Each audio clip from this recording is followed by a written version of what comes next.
baby. On me, she wanna play hard to get this from me, but I never wait long. I move on to what I need. I get my way, get out my way. Switch my place, I'm on my way. No mistakes, I know the stakes, yeah. I don't show face, I keep my pace, yeah. I don't show face, I keep my go cry while I'm down on my knee. That's me, I don't talk down, I just move how I need. Oh late, hit her one time, now she going both ways. She knows in control, all that bullshit gets on you. I get my way, get out my way. Switch my place, I'm on my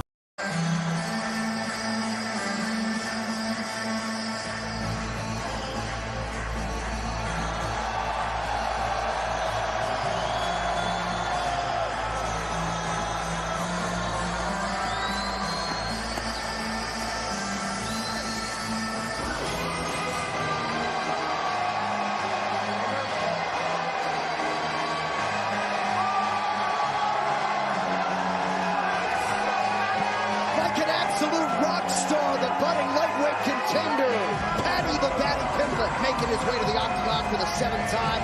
So far, Joe Rogan quite good, 6-0 in the Octagon. He's won 8 in a row, and he believes that his skills, 1 through 10 with his fight IQ, are going to get a win over Michael Chandler and announce himself a lightweight contender tonight. Well, he's got fight IQ, and he's got charisma.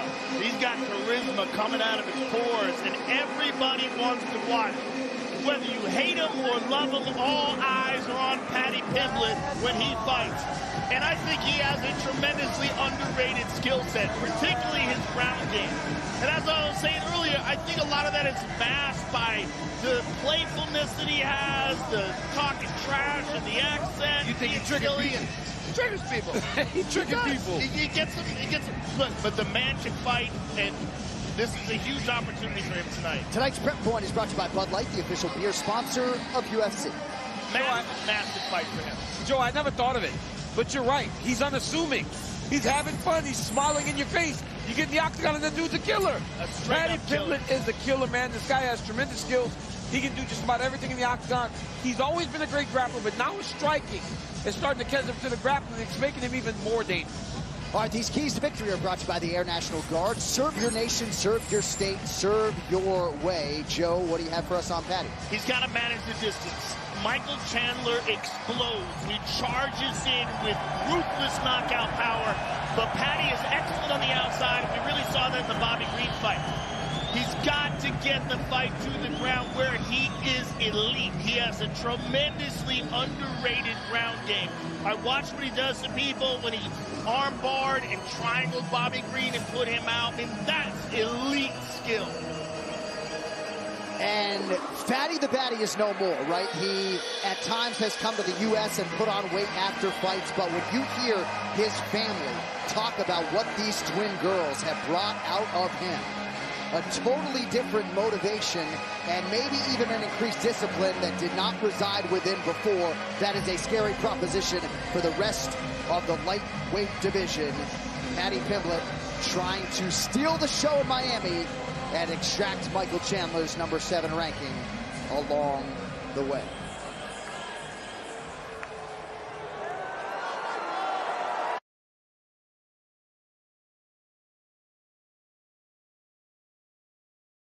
I'm sorry, where are you from, ma'am? Where are you from?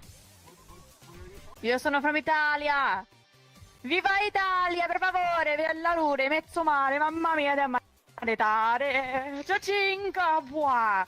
Figlia mia, da fantasia, mamma mia, se faccio. I can't understand her. I think she might be French. Well, I'm a New York Italian. I'm just a Italian girl from New York. But I'm an Italian girl from New York. It's just an Italian girl from New York. A young Italian-American girl from New York. Is that I'm Italian and from New York. Good Brooklyn Italian girl. That's right. I'm from Brooklyn, I'm Italian. As a strong Italian female, I'm a a strong Italian woman. Yes, well, I'm an Italian woman. So, you know, I'm Italian and, you know, I'm from an Italian family. Immigrant Italian family. Strong Italian family. Close Italian family. I'm from a good Italian family. Very traditional Italian. I'm Italian. Well, I'm Italian. I'm Italian, so. I'm just an Italian girl. I'm an Italian girl. I'm Italian. I'm an Italian. So I'm Italian. But I'm Italian. I'm very Italian. I'm very Italian. I'm really Italian. Actually, I'm fully Italian. I'm Italian.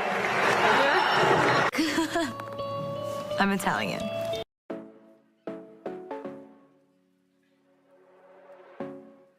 Ciao Bella! Come stai oggi?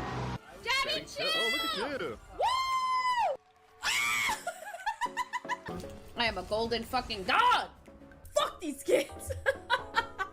Standing to the casino, I noticed a loose stone. Underneath was an old box containing an original copy of the Secretum Secretorum. There was an immense shift to like overhiring and overspending during the height of COVID in 2020 and 2021 because so many people were staying at home and playing games that the industry saw a pretty big boom.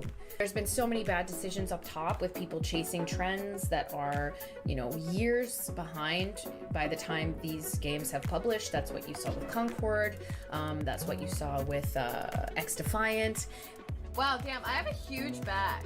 What's frustrating about this is that there are valid issues going on in the industry, but people who fundamentally misunderstand the industry, all of these issues are being blamed on people of color, queer folks, and other people that have been hired into these roles at these companies. And bad actors in this space become obsessed with monitoring every movement of a person that has become, you know, centered. Bad actors in this.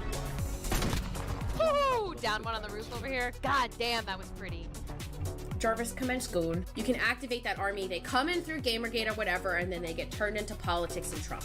Steve Bannon himself, who was the chief strategist of the Trump White House, said this. He fucking said it. He fucking said it. Please leave me alone. Please leave me alone. Please leave me alone. Features a squeaker. I need a second. Can I call you back in like 2 minutes? I'm in the middle of a meeting. This is like nothing for me. This is a light day. Go, go, go, go, go, go, go. Ah!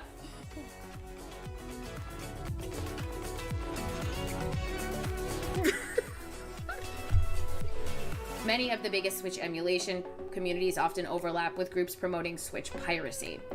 And that is not something that I will ever promote on my stream or in writing. Okay, Nintendo? I'm not promoting piracy. I'm not doing it. I'm not doing it. How did he die? Jarvis, Google hot MILFs in my area.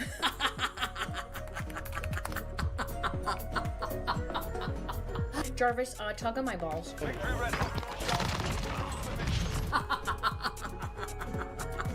Jarvis, show me this guy's balls, please.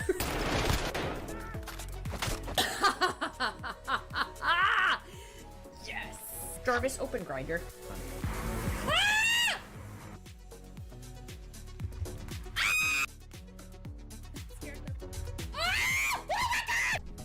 I'll be in here alone. Okay, okay, pop off.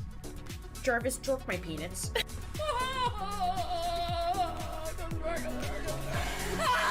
Close the door.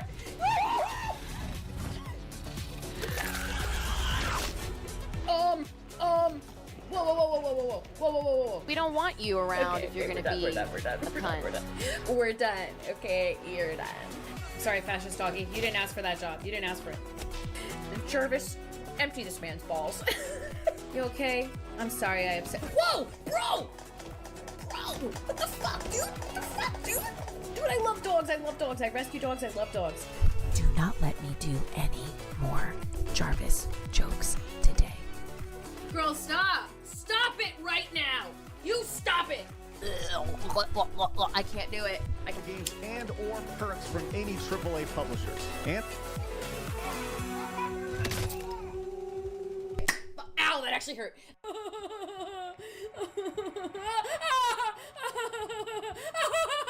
I'm gonna wipe the floor with these fucking kids. Holy fucking shit. Mommy makes the rules here.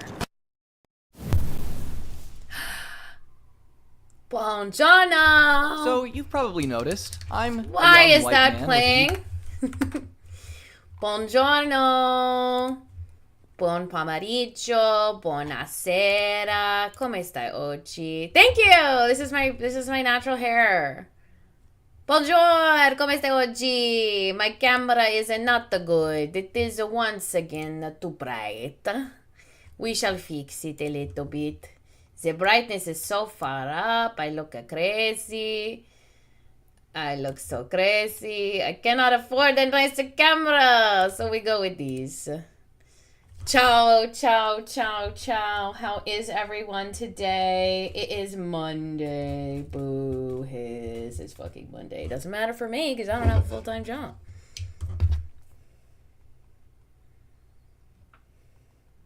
My sister got blood work done today and she didn't faint. We're fainters. Some hedge fund managers sent Alyssa a nice count. I know. Bill Boneless was like, you should invest in like a ring light or a ring thing. And I'm like, bitch, I'm not investing in anything but myself. And girl, we're struggling to even do that. You know what I mean?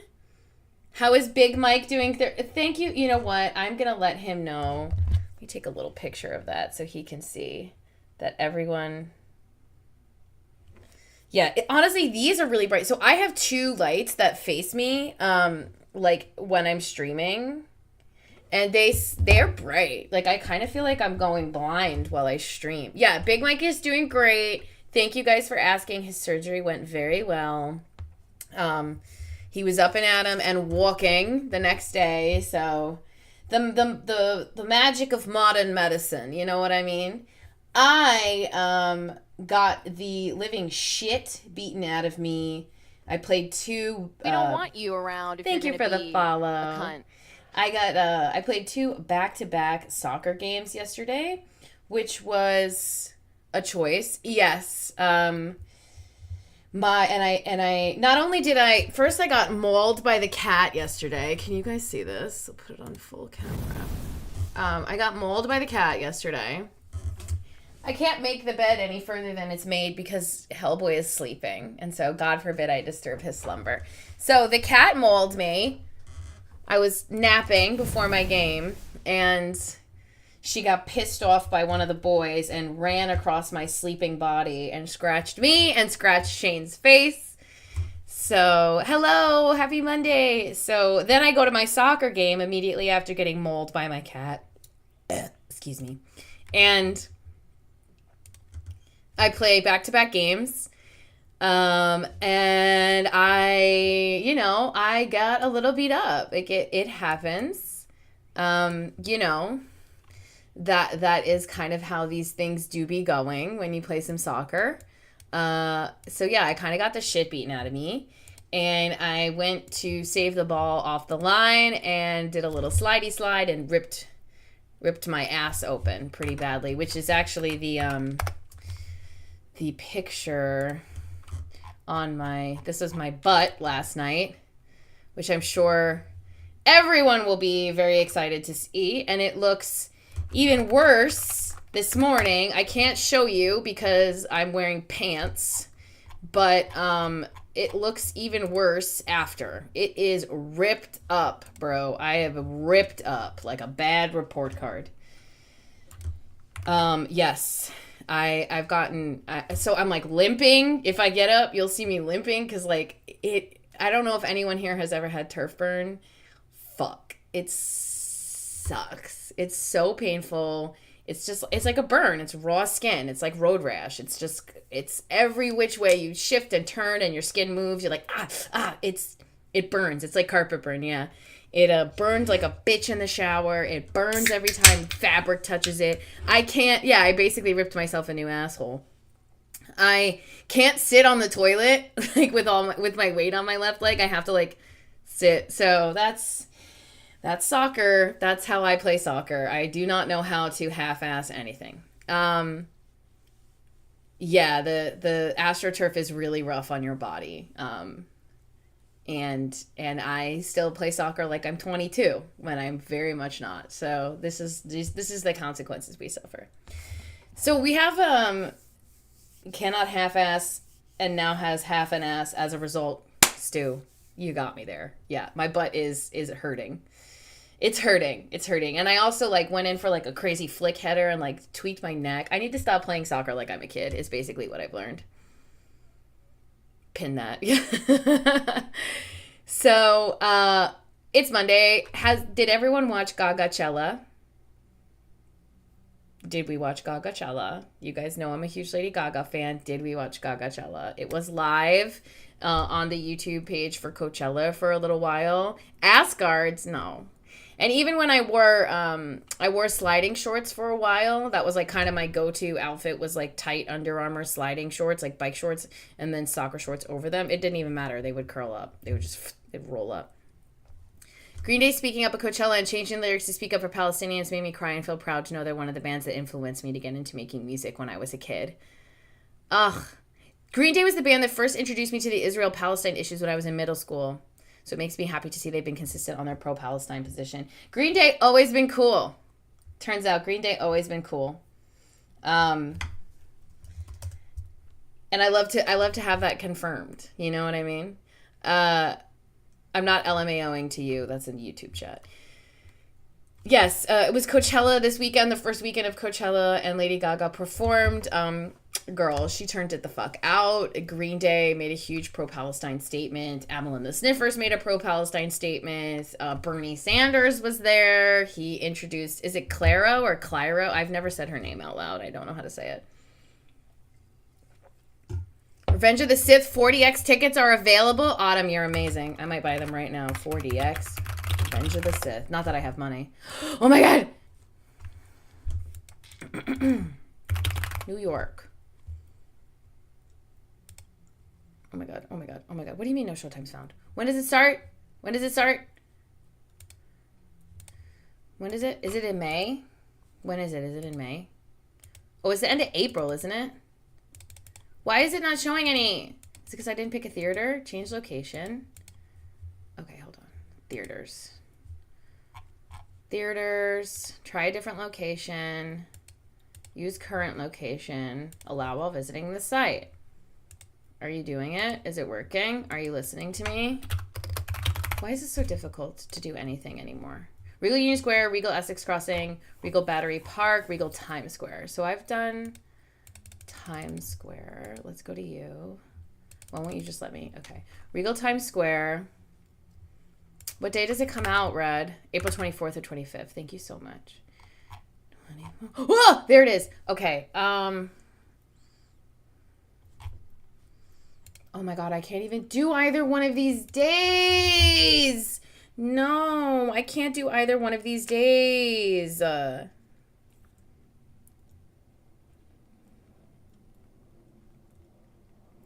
I may be going to a party on the 24th. My friend works in the fashion industry and she gets the fashion like journalism industry. We love you back on Nerds of Culture. What's up? Hey, I'd love to come back. That was such a great chat. You guys were, I think, the first people I talked to after all this happened. How are you?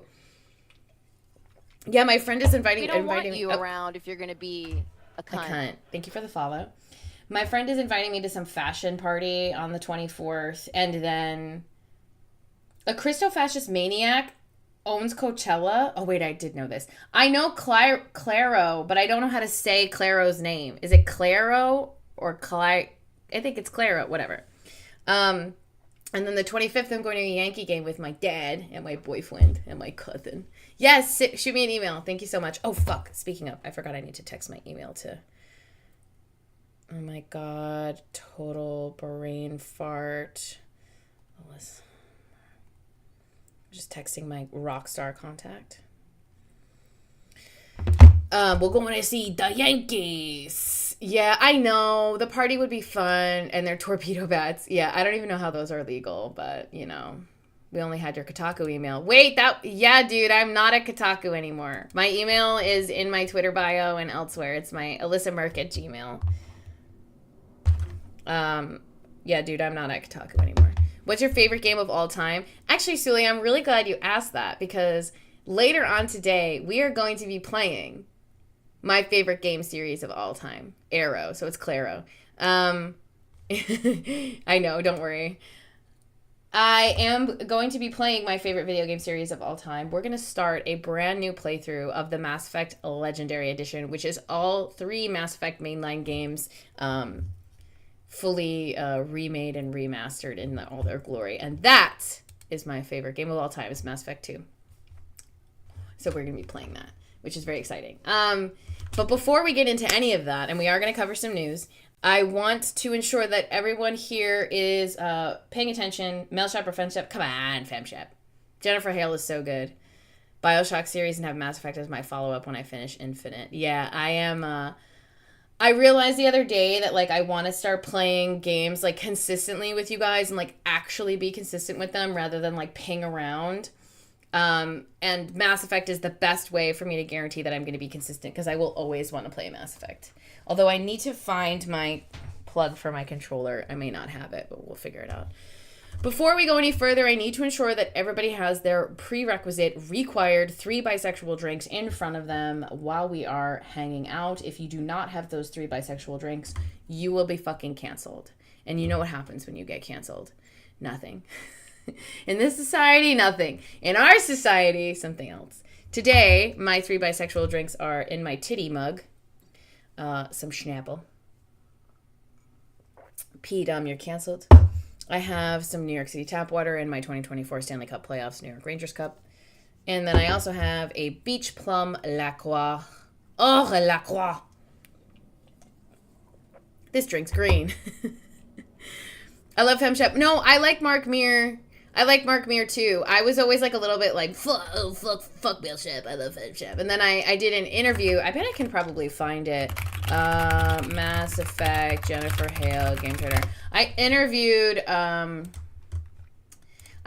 Mark and Jennifer in a first story at Games Radar years ago, talking about how the Citadel DLC was a love letter to the fans. You guys remember that?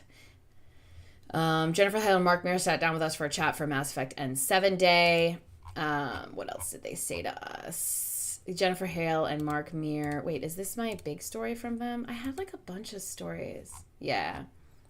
Voice acting royalty. Jennifer Hale and Mark Meer love Mass Effect as much as we do.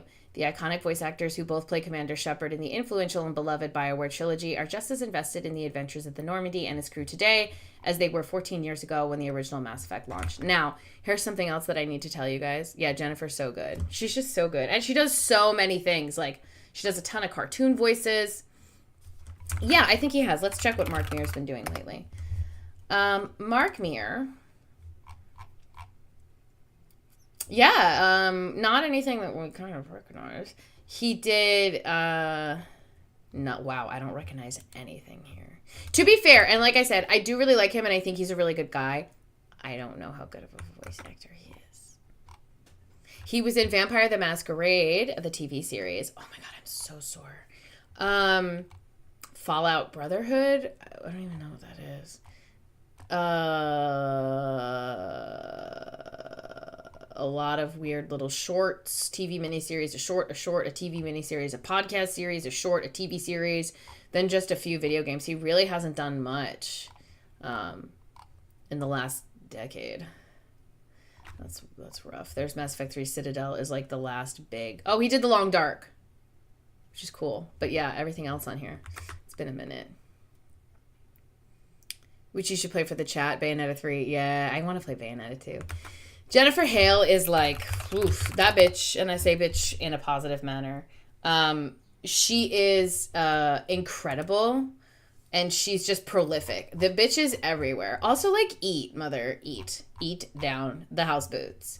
She has 503 credits on IMDb, and the recent things that she's done include Lego Star Wars. She was in Velma, the TV series. She did Elder Scrolls Online. She did X-Men 97. She's Jean Grey in X-Men 97. She's Senator Chuchi in Star Wars The Bad Batch. Senator Chuchi.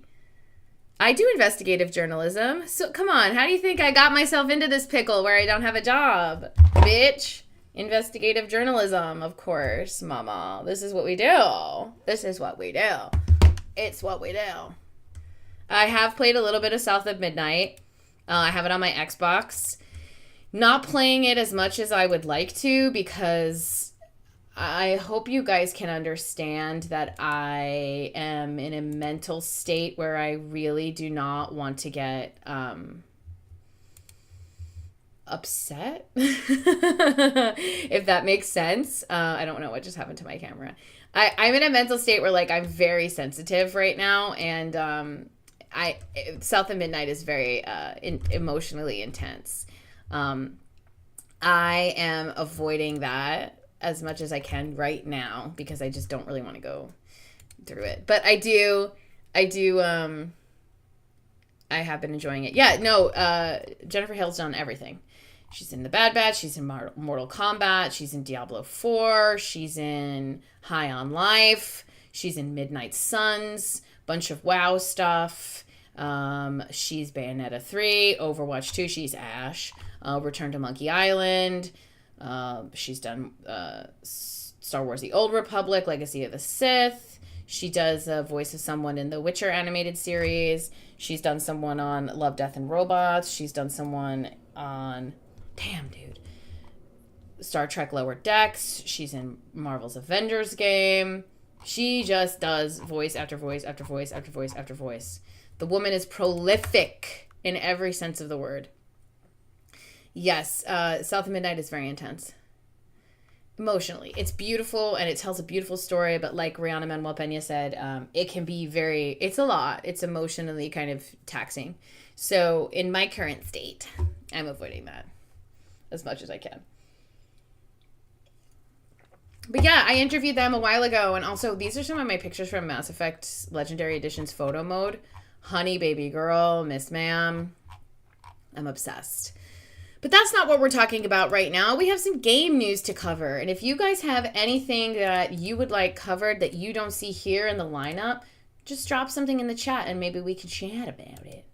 Maybe we can chat about it if you guys are feeling into it.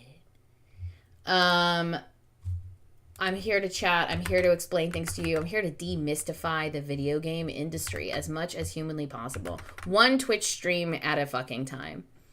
Xbox sent you a review copy? Yay! Are you sure? I thought Sweet Baby ruined it. Yeah. Well, I have learned after almost a year in the snake pit that is Gamergate 2 that no matter what any of us say about a game that they have already deemed woke and bad. Woo! About a game they have already deemed woke and bad, it doesn't really matter. Oh, speaking of, I need to text about my potential trip. Hey. Oops. Hello? Where is this man? There we go.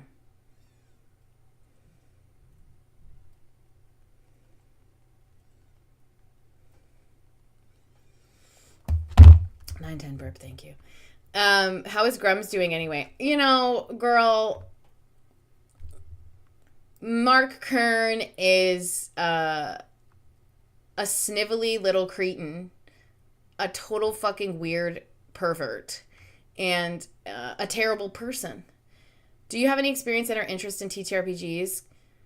I've never played a tabletop RPG. I have wanted to play a tabletop RPG, but I have never played a tabletop RPG. I am a jock who always wanted to be doing acting and who never did. So why is this not working? Live.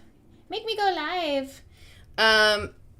From a games event in Ireland, it was great to hear talks from industry professionals. Yes, I'm glad that you had a good event. I love a good games industry event as like a reminder that all of these people who are outside of the video game industry who think they know everything about everything are all just a bunch of fucking weirdo obsessive losers and they don't know how anything actually works. And then you go to a video game event and you're like, yes, you do understand that a consultancy company comes in and makes light suggestions for a game and you don't have to follow them at all. It's really lovely. I love Mark's tweet where he declared victory, but it read like surrender. Reminded me of Drake and the Rat Beef. Yeah, I mean, Mark Kern is a man who seems to feel very insecure with himself, who feels like he needs consistent validation, which is why he's on, by his own admission, Twitter until 3 or 4 in the morning, sending out a very unhinged tweets about the culture war and XYZ after having, you know, raised over $600,000 for a video game that he's supposed to be working on, but he just keeps recycling the same assets over and over again. He's a scam artist. He's a scam artist. And he's also a snivelly little cretin who's like really into, who was helping make some really sketchball porn that was pretty violent towards women. Am I surprised? No. No. Ever since that story came out with him, I've noticed he's shown up less on my feed. It's like that sequence in Goodfellas where the piano part of Layla is playing and all the loose ends are being cut. It's just crazy because, you know, these kinds of issues do make me feel a little crazy, like a little insane, because it is like a community of people who have been lambasting me for having done cam work for like not even a month, maybe almost a decade ago, and who then spun out a ton of lies from that fact that I was a prostitute, which is very different, that I sucked dick for money, which is very different, that I, sucked dick to get my job, which is very not true. A lot of those same people, when faced with the realization that their de facto leader was in fact creating hardcore porn, and potentially doing that while he was supposed to be doing his actual job, working on video games. The fact that they all are just like, I don't see how this is relevant, is really funny. I don't have a problem with porn or creating porn. As we all know, we have talked about this several times. We are pro sex work and pro porn in this here chat. If you are a mercenary, you know that we are pro all of those things. However, it is the hypocrisy, which we already knew these people had because they have no spines and their morals are up for sale to the highest bidder. It is the hypocrisy that frustrates me. It really is. I even had a little video game thing there. Grums am a porn king. I mean, he said it.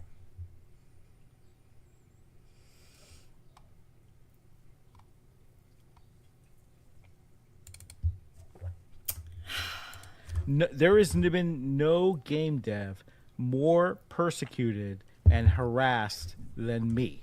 And this is what's really funny to me too, is that their understanding of what harassment is and what a level of harassment is, you know, what's an extreme amount of harassment, what's like an eyedropper's worth of harassment, what's harassment based on gender or identity versus what's someone just saying you're a fucking dork because all you're doing is attacking people.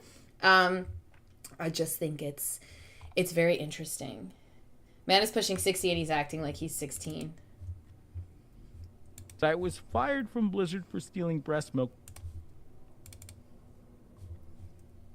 I have the ear of the highest levels of government. No, he never claimed the good Christian high ground, but he certainly did like to jump on the false rumors about what I did or didn't do. And he certainly loves to turn around and act like anybody who is queer or otherwise is someone who should not be making video games, but he allegedly wrote porn from the perspective of a woman sexually assaulting another woman. So I don't want to unpack that. That's like a level of therapy that I think he might be very far past.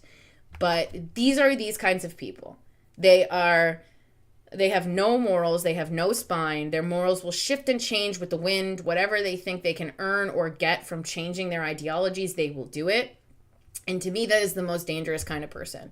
Because not only are they 9 times out of 10 woefully uneducated on whatever they're fucking preaching about, whatever topic du jour they're on about, but they will also change their minds and their ideologies and their beliefs at the drop of a fucking hat. And now they've got the ear of hundreds of thousands of young men, or in some cases women, and they're acting like everything they say is truthful and should be trusted. Freud would have a field day, yep. Part grifter, part gooner, all grums. And it's funny, like, you give them a modicum of pushback and you're the harasser. I have had, I mean, you guys have seen how bad it is. Like, we'll just do a fun little fucking game here. Just in case anyone in the chat doesn't realize the extremity of this, let's just type my name into YouTube search. Here we go. Alyssa Mercante Defense Fund. Alyssa Mercante, criticism not welcome. Alyssa Mercante wants to be my editor. Alyssa Mercante just got fired from Kotaku. Frivolous Alyssa Mercante lawsuit moves to be dismissed. The judge responds to Alyssa Mercante. Also not true. That's completely not true. The judge has not responded to any aspect of this case whatsoever. Alyssa Mercante caught destroying evidence from her lawsuit. Not true. Alyssa Mercante Defense Fund explodes. Alyssa Mercante just filed a lawsuit against me. You're goddamn right. Alyssa Mercante caught using secret Discord server to harass me. Not true. Alyssa Mercante crashed our stream and accidentally exposes trans charity scam. Also not true. Alyssa Mercante targeted bullying and legal threats. Not true. Alyssa Mercante is now attacking my family. Not true. Alyssa Mercante just destroyed the lawsuit. Not true. Alyssa Mercante lawsuit exposes deceitful journalist agenda. Not true. Destiny exposes Alyssa Mercante's embarrassing Hassan obsession. Not true. Almost all of this is from Jeff Tarzia, yes. Alyssa Mercante cries about me in her Elden Ring review on Kotaku. Kotaku activist gets destroyed by base dev. Kotaku fired Alyssa Mercante? Nope. Games activist falls in love with YouTuber, then sues for his attention. This is the kind of shit that you have to deal with as a woman online who doesn't want to lay down and take it. Oh, yes, I know. I know Western Kabuki. They talk about Alyssa and the lawsuit she's levying against He Shall Not Be Named. They are in favor of Alyssa and her lawsuit, also going over the weirdness of Grums. Yes, it's a good listen. Thank you, Carrie. We love a little Western Kabuki in here. Yeah, curious about that. Yeah, so they're pretending not to understand nuance. Yeah, that's what they do. And this is so insane to deal with. She was woke, masculine, etc., then suddenly was awesome and hot because she said my pronouns are bleep bloop or whatever. This is so incredibly frustrating to deal with because it has been over a year of being dehumanized. It has been over a year of people thinking that they know who I am, that they know what I stand for, that they think they have an understanding of why I do what I do, of wrongfully thinking that I am all of these things because of people like Jeff Tarzia spreading lies about me. And the moment you push back, you are even more deserving of their abuse and their harassment. So what are you supposed to do? If you ignore it, it doesn't stop. And if you push back against it, it gets worse. There is no framework in our current online state to have any sort of repercussions for behaving like this. That is why I'm doing what I'm doing. That is why I'm doing what I'm doing. Because you have broken the law. You have harassed me. You have taken things from me. You have put my life in a very, very bad position. You have affected me physically and mentally. And I think that there should be a consequence for that. I hope that there is a consequence for that.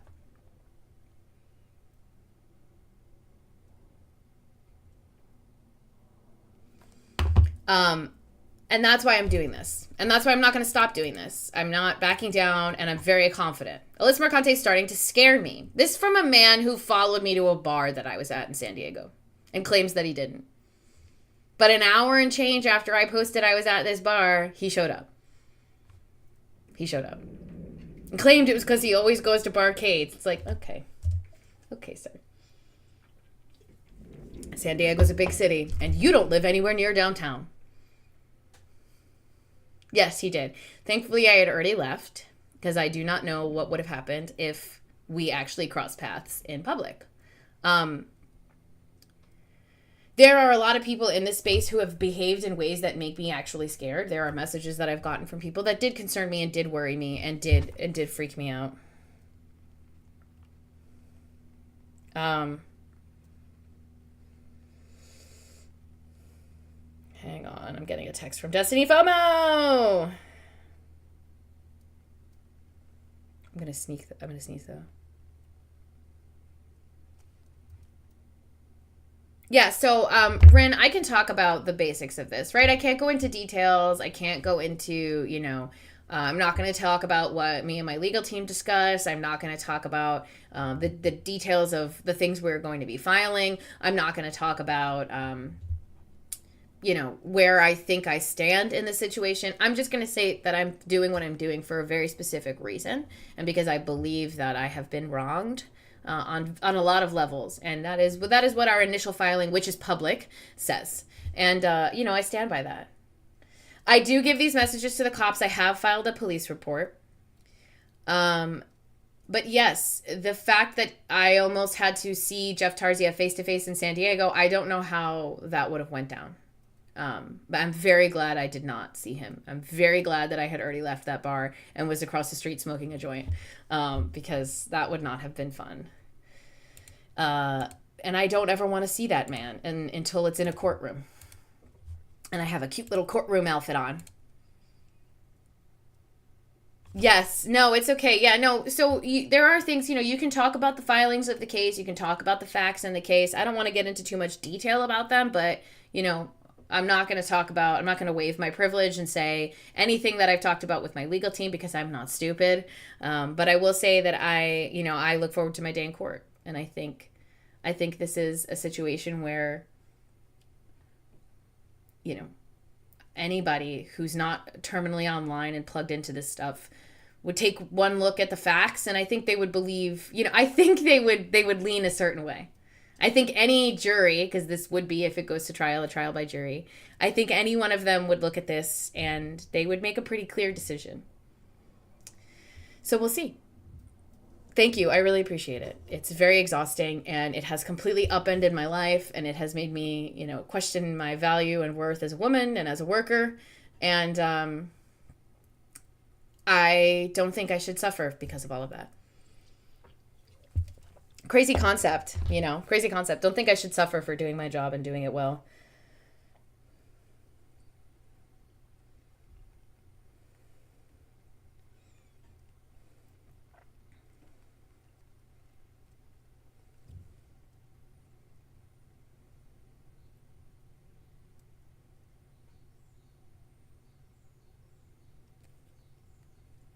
Hang on.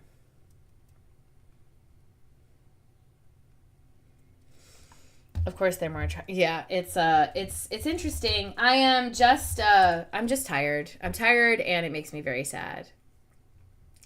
But I really hope that I can feel somewhat vindicated in the semi-near future, because the court of public opinion is fast and loose and unending, but the actual court, it takes time, and I just really hope that some things change, you know. I really do. But girl can dream. So I feel pretty good. I feel pretty good about the whole thing, and you know, I'm gonna wear a really cute outfit. You best believe that I'm gonna be wearing a very cute outfit. So let's get into some fucking news. Let's talk about some fun stuff. Yes, the Borderlands movie is out. Yes, I did see it. I forgot what I wrote about it for Kotaku. Please don't pay attention to all my typos. Jesus, Alyssa. So bad, it's just bad. This is what I wrote. Ugh, this feels like forever ago. Thank you so much, Harpy. I appreciate you. I just wish that I wasn't in, like, financial trouble because of this. Like, I just want a regular job. I want a full-time job, and I want health insurance, and I don't want to feel like, you know, I'm in this bad position because of a bunch of pieces of shit.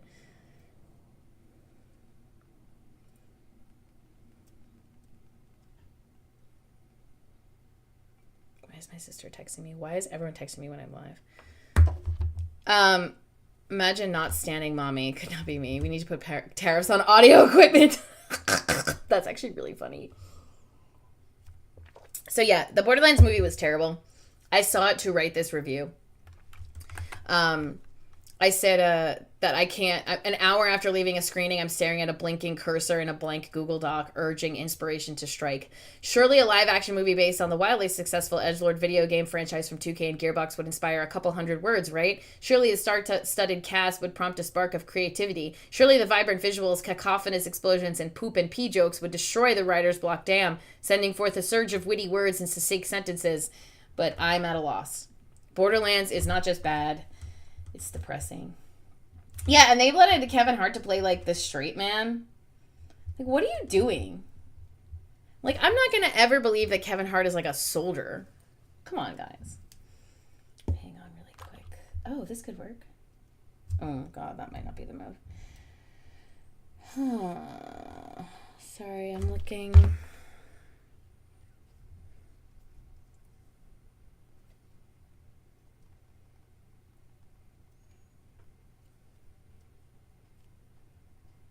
What is this? Oh. I saw Borderlands at an early screening at Alamo Drafthouse, during which cosplay was encouraged. No one wore costumes, and the theater was solemnly silent, as if we were about to watch archival video of the deadliest World War II battle or found footage from 9/11. R-rated trailers aired before it, prompting me to question if this movie, directed by Roth, known for his gory, gross violence, was rated R. It's not. Before I have a chance to double-check the rating, Cate Blanchett's voice echoes through the theater. Long ago, our galaxy was ruled by an alien race, she intones, sounding bizarrely flat for an incredibly talented actor who endeavored to deliver a fun, frenetic performance in another superficial flick, 2017's Thor Ragnarok. I'm immediately assaulted by aggressive slapdash cuts and shimmery CGI images of guns, neon signs, and psychos as Blanchett, who plays Lilith, a character who inspired early 20s me so much I got one of her quotes tattooed. Embarrassing. Gives us the plot overview with as much energy as a 50s housewife who regularly mixes mood stabilizers and martinis. You guys, when I write and I cook, I write and I cook. You know what I mean? Lilith tells us that the Iridians laid the foundation of this galaxy, then disappeared, leaving behind a secret vault hidden on the planet Pandora. That sounds like some wacko BS, huh? Blanchett asks. I stifle a groan with a huge bite of my burger. Rather than giving moviegoers the freewheeling wanderlust that the Borderlands game offer, the film is incredibly linear and straightforward. Lilith, a bounty hunter, is hired by the head of arms manufacturer Atlas Industries to track down his daughter Tiny Tina on Pandora. We're introduced to all of the main cast rather quickly. Hart as Roland, Greenblatt as Tiny Tina, Florian Munteanu as a psycho named Krieg. Roland breaks Tiny Tina out of some kind of facility, and during which he punches a guard and calls him a fake stormtrooper-ass bitch. I guess that means Star Wars exists in the Borderlands universe. It doesn't improve after this. If you told me Borderlands used AI for its dialogue, I'd believe you. Nearly every line that's uttered with the kind of fake peppiness I'd reserve for my elementary school cheer competitions is either a limp-dicked, edgy joke that wouldn't warrant a single Reddit upvote, or a cliche phrase like, I'm too old for this shit, and this has been a really long day. I could count on one hand the lines that were thoroughly genuine, or at least not dripping with so much snark they were almost sticky. There is no humanity here, just humorless humans. When a needle drop of Muse's supermassive black hole bleeds into a scene in which it's playing over the speakers in a Pandoran bar, I nearly slam my head onto the table. What are we doing here? Blissfully, Borderlands isn't that long of a movie, and the breakneck speed at which the film is paced means we meet Jamie Lee Curtis as Tannis just before I needed a pee break. I chugged a beer. Curtis plays her with a socially awkward twitchiness. We don't want you around if you're going to be a cunt. Thank you. That I didn't expect from the actor, and while it's at least an attempt at imbuing the character with a personality, it is incredibly grating. But again, she tried. Blanchett is phoning it in. Hart has no business playing the straight man, and Greenblatt is doing the best she can with material that's based on a white character doing a black scent, which the film thankfully avoids. But even she can't save a line read that requires her to say badonkadonk in the year of our Lord 2024. And also, not to be ageist, but why the fuck is everyone so old? Lilith is 22 years old in the original Borderlands game, and Tannis is in her 30s. Aside from the star power afforded by casting Blanchett and Curtis, the only reason for aging up these characters is that so they can play matronly figures to Greenblatt's Tina. And therein lies the main problem, centering Tina. The plot revolves around her believing she is the child of Iridia and the key to opening the vault, and the film hinges all of the emotional weight on a character who wears a bunny ear headband and throws explosive teddy bears at people while spewing one-liners like a sugar-crazed 11-year-old in a Fortnite lobby.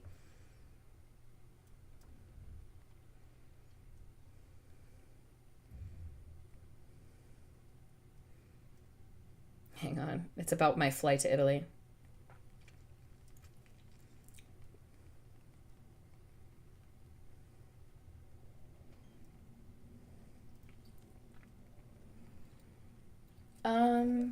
That's not bad. One stop. Why are there no nonstop flights? You know?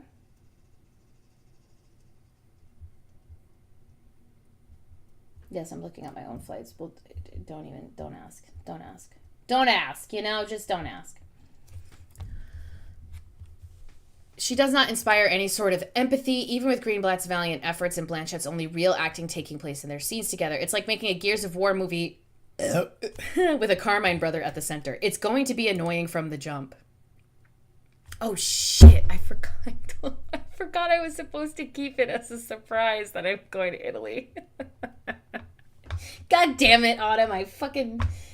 Shit. God dang it, I'm an idiot. I'm so stupid. Yes, I'm going to Italy. I'm going to Italy. Surprise! I'm going to Italy. Okay, hang on.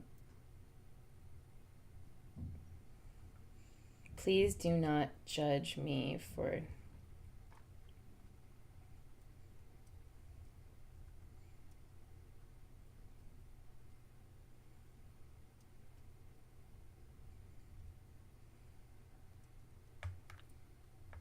Sorry.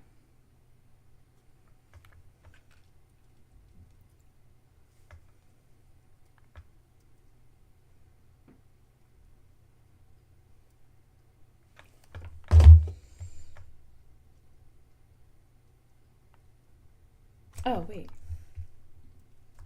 Hold the phone.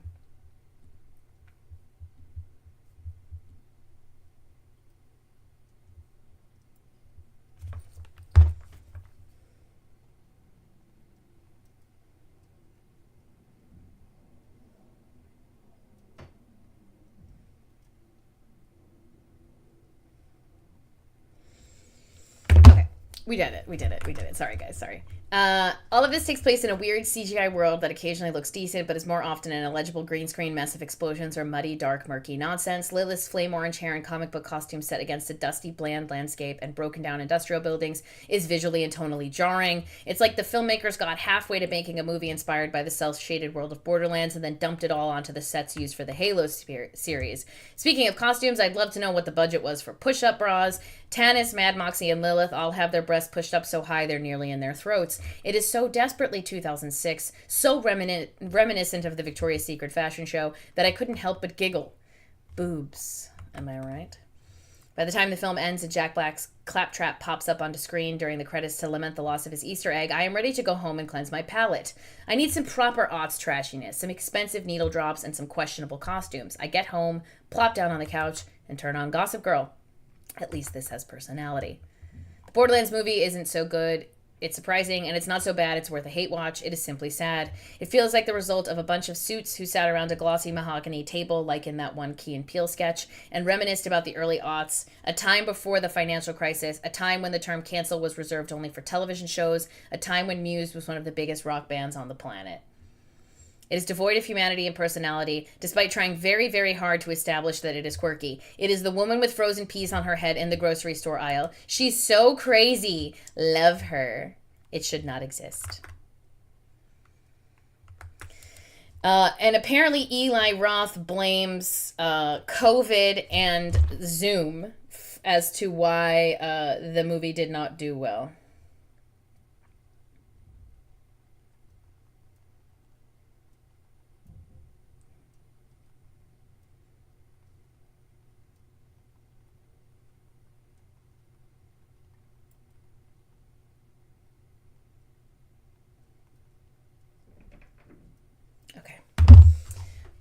There's my girl, Victoria Kennedy. That is my friend.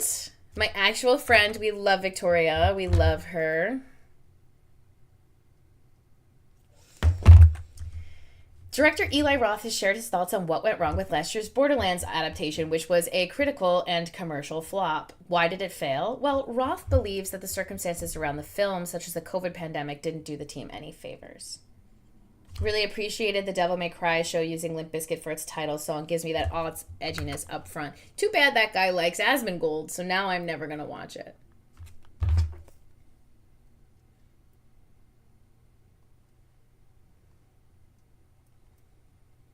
So that's that on that. In conversation with podcast The Town, Roth admitted that the first time he got to view the final film, he wasn't actually sure what he was going to see. This is because Roth had already started working on another film, and Deadpool film director Tim Miller had taken over Borderlands reshoots. This is such a mess. Remember when Financial Crisis was once in a lifetime and not as frequent as Stranger Things seasons? Yeah, Shaggy, I do. What was that like? I was doing Thanksgiving, and it's also the kind of thing where, like, wow, this is the first time I'm going to see a movie sort of being like, okay, I directed this, what happens? That was kind of an experience like never had that before, Roth said. And I remember being, am I the point of my career where I'm going to sit down to watch my own movie that says I wrote and directed it, and I really genuinely don't know what's going to happen? The director still has plenty of respect for those that worked on the film and said he would still work with Lionsgate again, but not under those circumstances. I think none of us anticipated how complicated things were going to be with COVID, not just in terms of what we were shooting, but then you have to do pickup shots or reshoots, and you have 6 people that are all on different sets, and every one of those sets is getting shut down because the cities have opened up, and now there's a COVID outbreak, and it was just like we couldn't prep in a room together. I couldn't be with my stunt people. I couldn't do previs. Everyone's spread all over the place. You can't prep a movie on that scale over Zoom, and I think we all thought we could pull it off, and we got our asses handed to us a bit. Well, I mean, that's a pretty honest take. You know, I can respect that take. Yeah, giving an Eli Roth movie a PG-13 rating, just... Not every video game movie has to be for kids. You know what I mean? Like, they just don't. They really don't. They really don't. They really don't.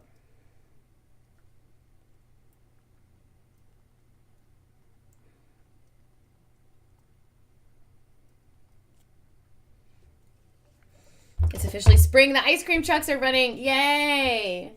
I mean, is it nice out today? I haven't been outside. I should probably go outside.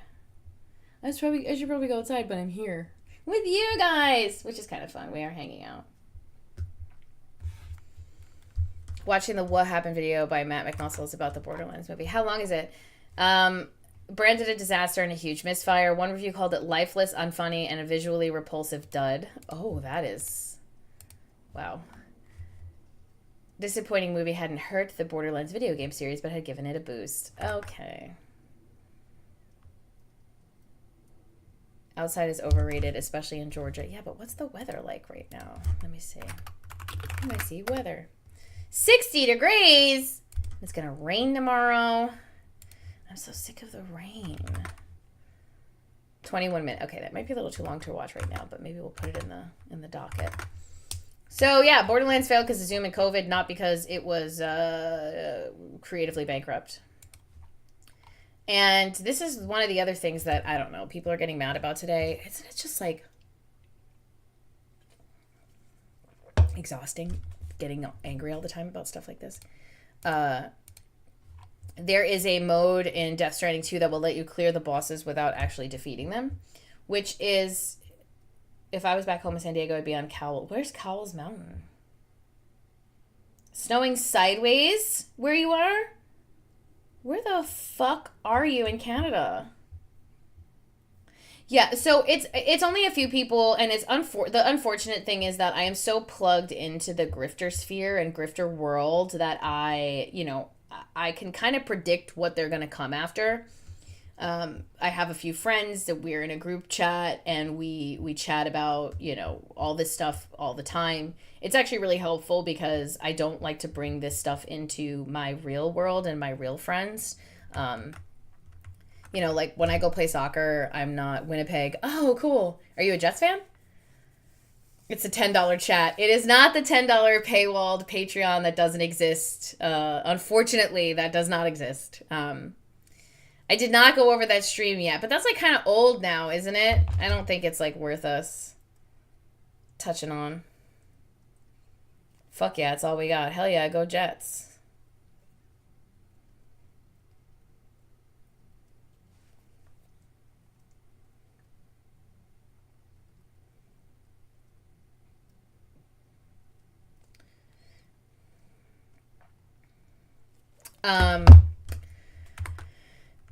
What was I saying? Oh, yeah, I don't like to bring this stuff into my everyday, so I don't have conversations about this stuff. So it is nice to have a little group chat, and we were all joking, like, what do you think they're going to be, what's their next thing that they're going to freak out about, and what's the next few months look like in terms of runway for what the grifters are going to get mad about.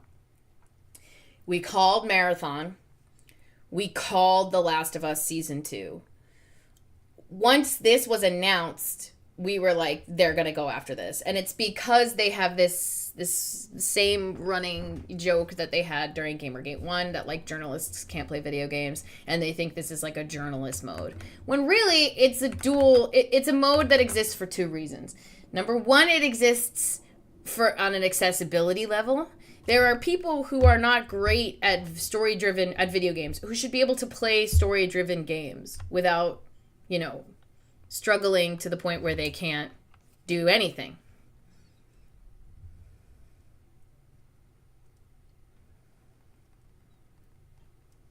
Destiny FOMO, I adore you. She is helping me set up a domain name, and I cannot fucking thank her enough for how much she does for me.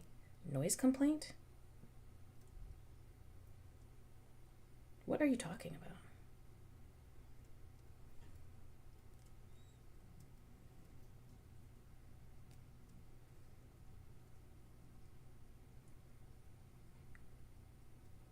People are so annoying. Hello. So we had a feeling this was going to be a thing too, even though this has absolutely nothing to do with like anybody. Like, it's not an easy mode for journalists. It's an accessibility thing, and then it's also, if you want to play the story and you want to get through the story, which someone like Hideo Kojima obviously values, then and you're struggling with these bosses, then you can clear them without beating them. So game director said that the upcoming sequel will have a feature that allows you to skip boss battles if they prove to be too difficult. For boss battles in DS2, presumably in easy mode, there will be an extra option on the game over screen below the continue option. According to Genki Japan, if players choose to clear any of Death Stranding 2's bosses this way, they will still receive information about the foe, which will be presented like a novel via an image and text descriptions. Hi, Frog. Yeah, this was like almost a week ago, though. It's funny, but it's almost a week ago. Oh no, my shit froze. So, yeah, this is like another... I'm not that mode just to read the descriptions. Yeah, there's plenty of... Look, accessibility means opening up the floor for more people... I gotta open this window a little bit. For more people to play more games, right? And that means that... Oh my god, I got my confirmation.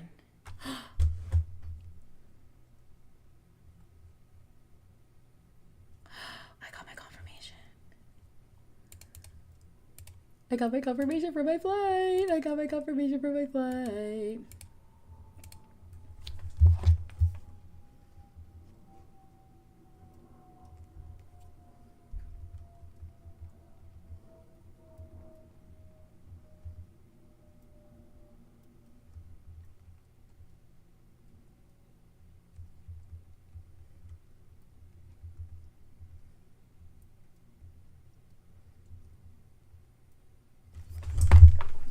Okay, it's because there are women in it. Yeah, so this is just a mode that allows people to play these games, and accessibility is the concept of like allowing other people to enjoy video games. Crazy concept, and again, one of the biggest issues that we're facing as a community and as a group is that, you know, there are people who were gamers and nerds in the 80s and 90s that feel like they have some rite of passage. Ow, my butt cut hurts. They have some, you know, everyone has to go through this rite of passage where you're like bullied for a little bit before you can be like accepted into this. Or there's something sick and twisted about the way that they feel about all of this. And that you have to have like prove some sort of merit, some sort of ability that's like better than everyone else, or that you could play a video game. And that's part of the reason why Elon Musk lies about being good at video games, because that is a metric of acceptance that he feels he needs to hit in order to be, you know, beloved by the chuds, who so many of them are gamers. And they have a big issue with the idea that you can play video games and not be very good at video games. Yeah, like the idea that you get, if you want to play a game on easy mode and you want to get through the story, then you can play a game on easy mode and you can get through the story. And if it's a game whose like whole thing is that it's difficult, like a Dark Souls game or like Elden Ring, when Alana talked about how there should be a pause button, that was for the concept that like these games are not very friendly to people who have kids. Because how do you pause? Like, how do you can't pause in the middle of a Dark Souls game, and that's really hard. And like, there should be a level of accessibility in all of these games that allow more and more people to play them. Yes, and that is part of the problem too. Like, I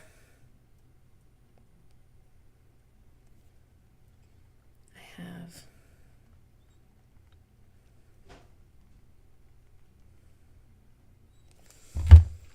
I mean, yes, some games are supposed to be a challenge, and maybe we don't have to make every single game accessible like a Dark Souls, da-da-da-da. But a game like Death Stranding, where so much of it is narrative-driven, where so much of it is a story that Hideo Kojima clearly wants to tell, I think making it accessible and giving people the option and the ability to beat it or to get past bosses and learn more about the story, it doesn't do anything because, once again, the Doom tweet, you control the buttons you press.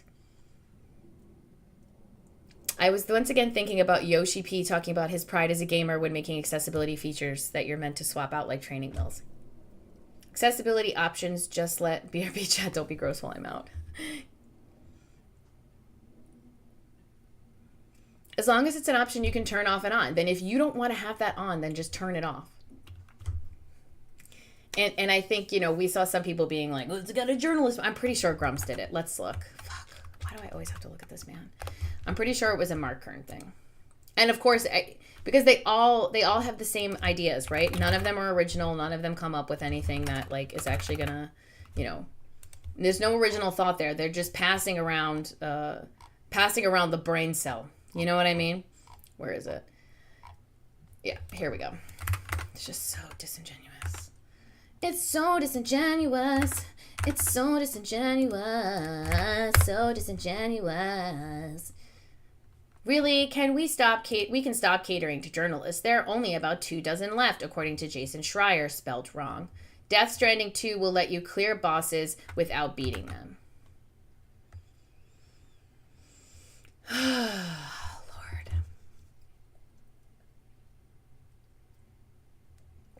It's not... You are not a better person because you can beat a hard game on a hard mode. And you are not more deserving of some sort of, like, gamer medal. It's video games. It's a game. If you're pissed off about stolen valor, maybe you should look at how much money you earn and how many people follow you for you to do nothing but baby bird rage bait into their mouths that you've had baby birded into your mouth and then has been shit out by somebody else in some sort of human centipede of shit, Worry about that stolen valor. It's like, no one is sitting here wearing a fucking military outfit that says, like, survived the gamer wars after beating a game on easy mode with all the easiest things turned on. Like, no, it's not happening. You're not better than anyone else because you can play a game on hard. You can just play a game on hard. Cool. Can you go out in public and order a coffee without being a fucking weirdo? There's your next hard mode challenge. Can you interact with a woman without giving her hives? There's your next hard mode challenge. Can you watch something without immediately assuming that there's some sort of sinister actor at play in the background that's making it look this way? There's your hard mode fucking challenge. Until then, get out. Oh, this is interesting, Ren. I've been annoyed about Dragon Drive, the Switch 2 game that uses mice. It's the first major game I've seen with wheelchair users, but the controls are inaccessible to a lot of disabled people. Nintendo's the only console maker without an official accessibility controller. In PR at the Switch 2 event, we're told to call them vehicles instead of wheelchairs, further alienating the disabled audience. No, I didn't talk about this, Ren. This is really interesting. It might be something that I'm going to unpack as well. So fucked up. The Venn diagram of people who hate accessibility options and people who think they lose something when someone else gains equality is a circle. Yep. It's the same issues and the same arguments every time, and they're all disingenuous and rooted in lies. I'm exhausted, you're exhausted, we're exhausted. But we're not going to stop.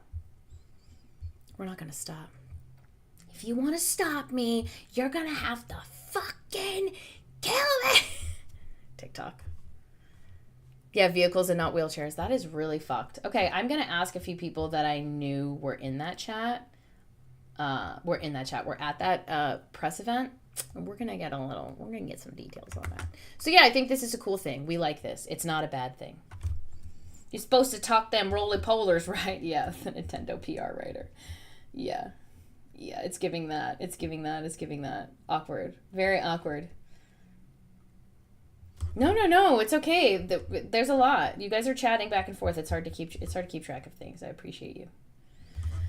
Okay, so guys, Sony raises the PS5 price again in the UK and mainland Europe. I don't know. How are you guys doing over there? Do I have anyone in Europe and the UK in chat right now?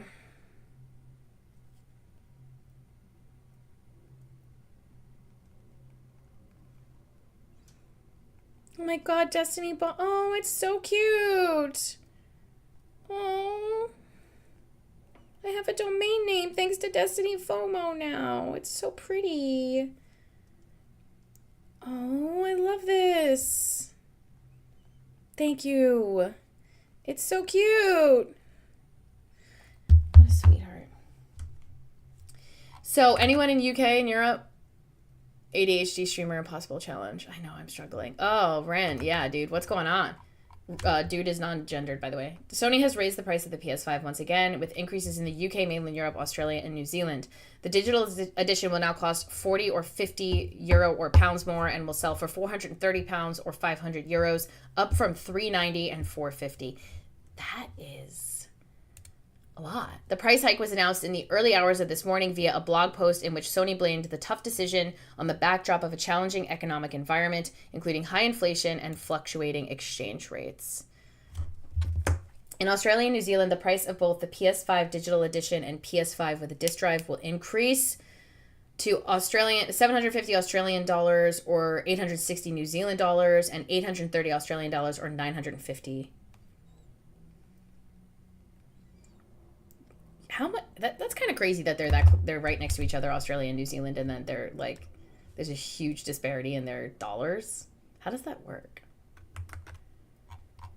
Sony last raised the PS5's price here in Europe back in August 2022 when it hiked the digital edition by 30 pounds or 50 euros from 360 pounds, 400 euros to 390 pounds, 450 euros.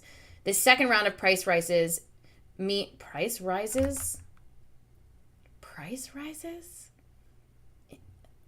just wanted to stop saying increases, but that seems weird, doesn't it? Price rises.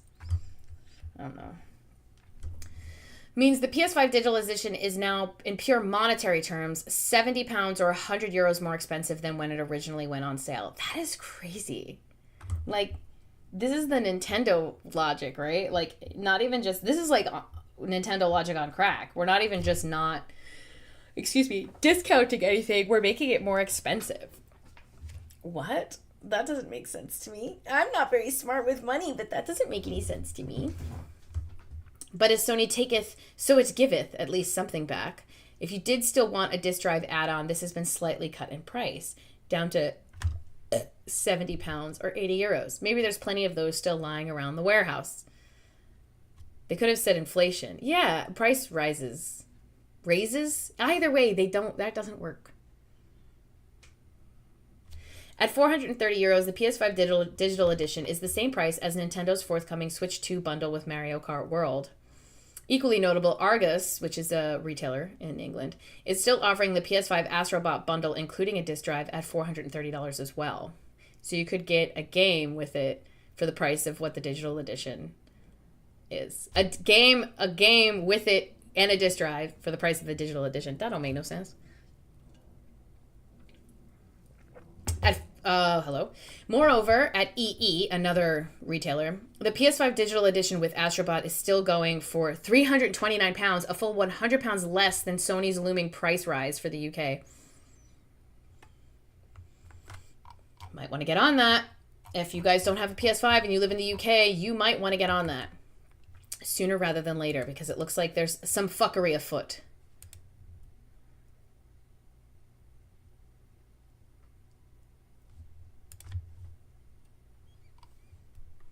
Hang on, let me double check this. It's confirmed. It's confirmed. Oh my god, I'm going. That's crazy. I'm going to the motherland, guys. It's so wild. Myself, I waited until I could buy a refurbished PS5 launch edition last year for a hair under £400. Yeah, I just don't. I'm good with what I got. I'm playing my Series S. This is where I play my Marvel Rivals and my Avowed and my South of Midnight. I get on here, I play a little bit with you guys on stream. I got the PS5 for my really big, my Elden Ring and my Assassin's Creed Shadows. We're good. I'm good. You're good. So another thing we probably should talk about, even though it's exhausting, is that The Last of Us, we've gotten some chud behavior of people mocking the way that Bella Ramsey looks, which is unsurprising but very upsetting. We're not going to look at the stuff that they're saying because it's disgusting. But, like, I will point out that they are... how many years after...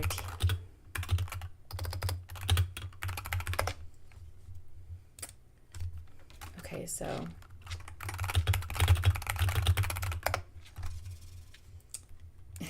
It's just really funny. A lot of the worst people in the world are making fun of the way that Bella Ramsey looks and comparing the way that she looks to the pictures of Ellie in the game, and essentially saying that the 19-year-old woman is not hot enough.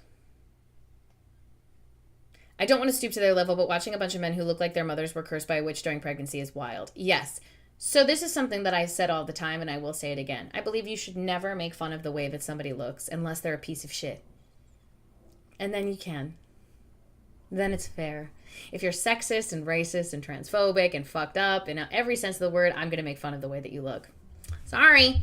I'm not taking the moral high ground there. I'm not Michelle Obamaing. If you're an ugly motherfucker and you're sitting here complaining about the way that an actor looks because you don't think she's hot enough when, like, by the way, in the game, she's fucking 14. Like, sir, you're irredeemable. You're irredeemable. I do not like the fact that Abby doesn't have muscles. Of course not. But that is about her character. And it's not anything about whether or not she looks good. They are making fun of the way Bella Ramsey's face looks. Her face. Their face. Excuse me. Their face. They look like they snuck onto Earth.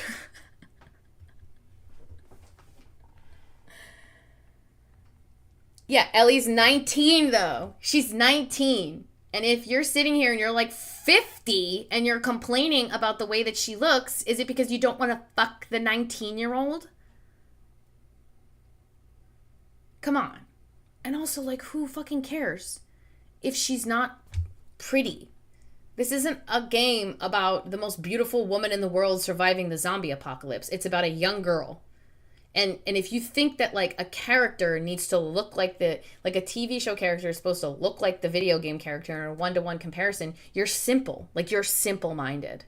You are simple-minded. There are so many ways to do adaptations that feel like they're still tried and true to the video game. The reason why I don't like the way that Borderlands looks is because they had one foot in leaning into the sort of wacky visual Borderlands vibe, and they had one foot in trying to, like, have this sort of grounded industrial energy, which doesn't work. Just lean. Lean all the way in. The main criticism I saw was that she should have been recast and she looks too young. Yeah, but the thing is, Bella Ramsey is more than 19 years old. Bella Ramsey's 21. So Bella is the age older than Ellie is at this point in time, and probably was around 19, 20 when they were filming this.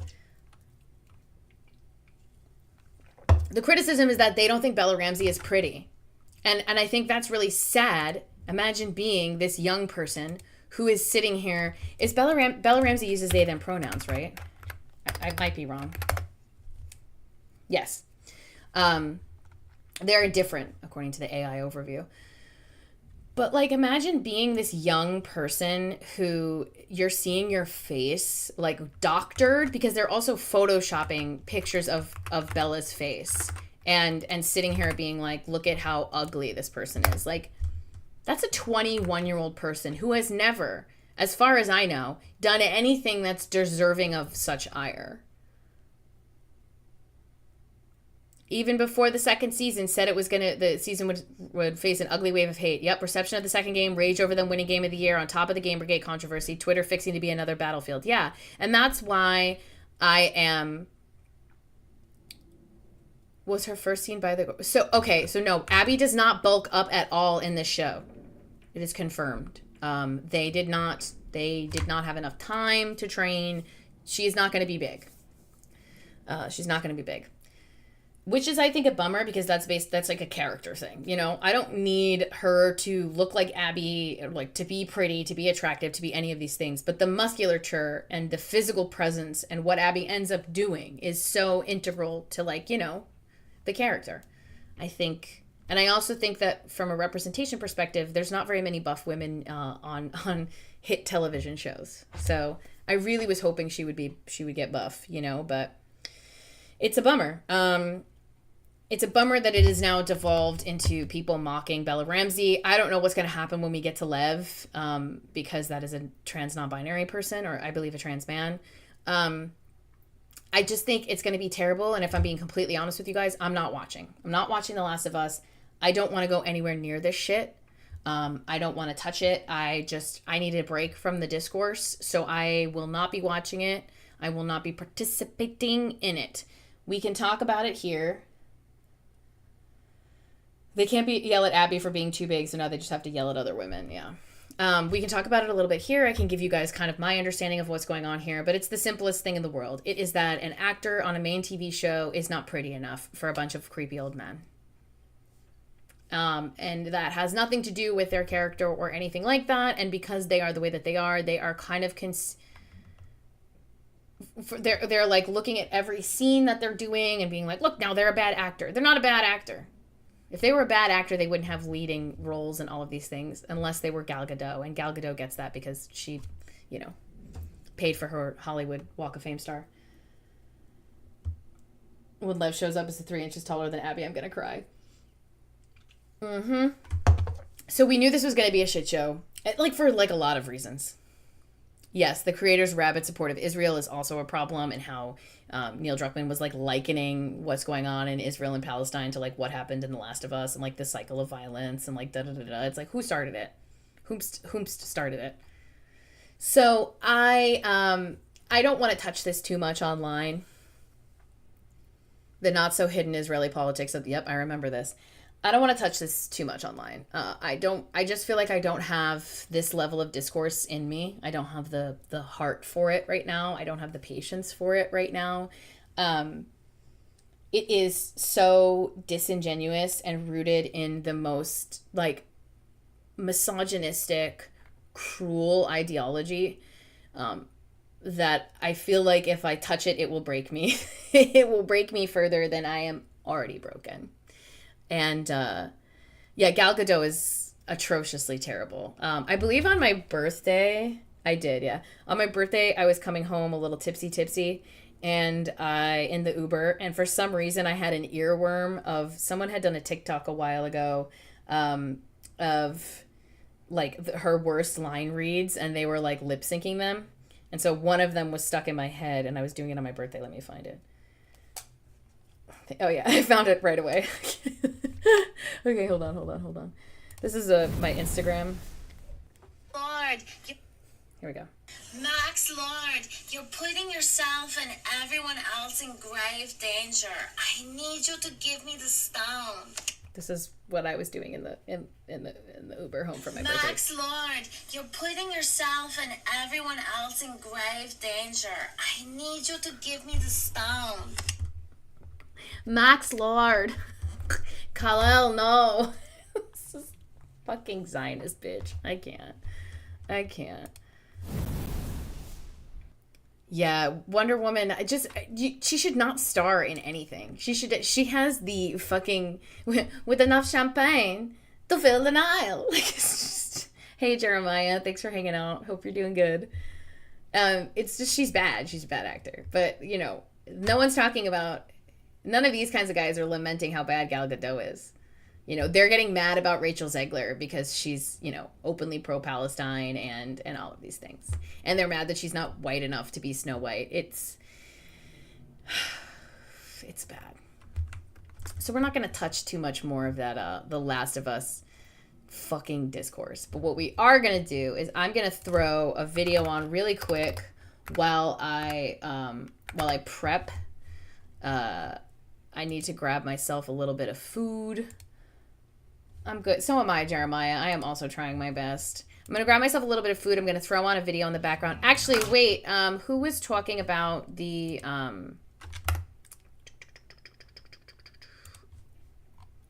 Oh, we're gonna put this on really quick.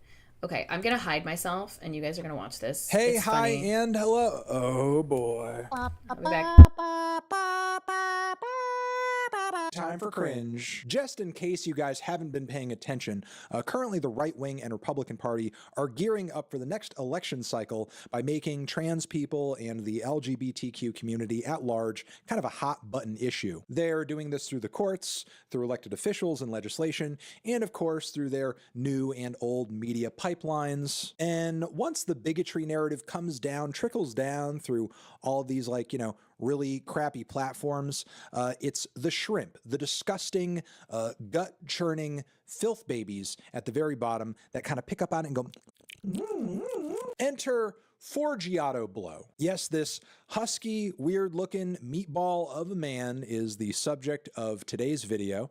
If you are unfamiliar with his work, he is a rapper, a songwriter, and a singer. Essentially, he is what you would get if you took that rapper Stitches and instead of selling bricks, he sold right-wing conspiracies, and instead of sniffing coke, he sniffed Donald Trump farts. That is this weird, beard, face-tattooed motherfucker in a nutshell. And he has internalized the current directive from the right that is trickling down at the moment, and that is to focus on the big box store Target, that for whatever reason is the new battleground in the right-wing culture war, because apparently Target likes to sell clothes that tell people it's okay to be gay and stuff. I know, insane. They're really tearing at the fabric of society. Obviously, while what these right-wing freakazoids are doing is terrible and harmful and toxic, I personally can't see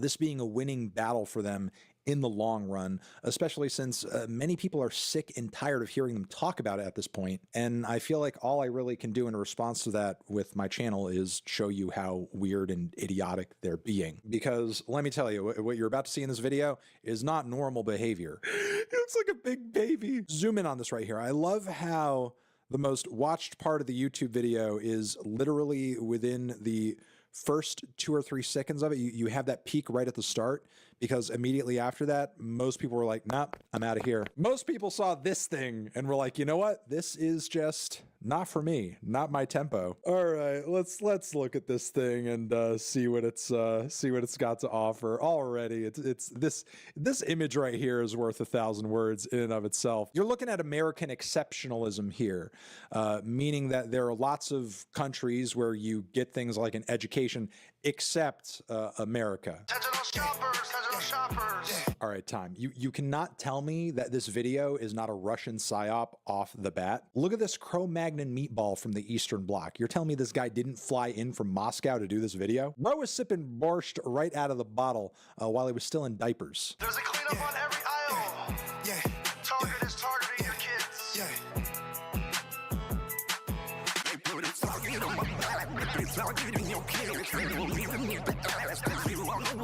Dude's looking like an oversized Lil Durk with a Donald Trump t-shirt, and that's just cringe. Target, yeah, they target kids. Target, yeah, they target. You know, so far they've been, what, 30 seconds into this video, and from what I've seen, they've only put like one product on the screen that has a rainbow on it. With the way they're freaking out, you would think that like Target just has rainbows flying left and right, and that, you know, every aisle is essentially like a pride parade. But you know, they just keep kind of showing these Stella bottles because it must have been the only thing that either they could find that had a rainbow on it, or that staff would let them hold without kicking them out of the store.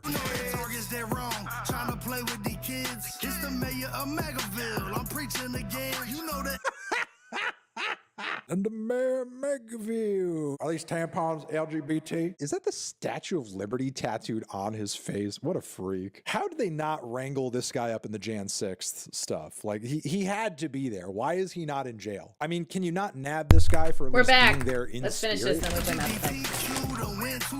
Do these people not know that like rainbows pre-exist the LGBTQ community and is used in a variety of different intellectual properties as, I don't know, like a brand or a color scheme or a whatever. Not everything that has a rainbow on it is gay and stuff. Man, they're really struggling to find what they're rapping about in the video, and it's We're running an ad. just If you don't want to see it, subscribe. Oh man, look at all those brain quests and crossword books in the background. I know those crosswords are ABCD, but are they LGBT? They leaving Oof.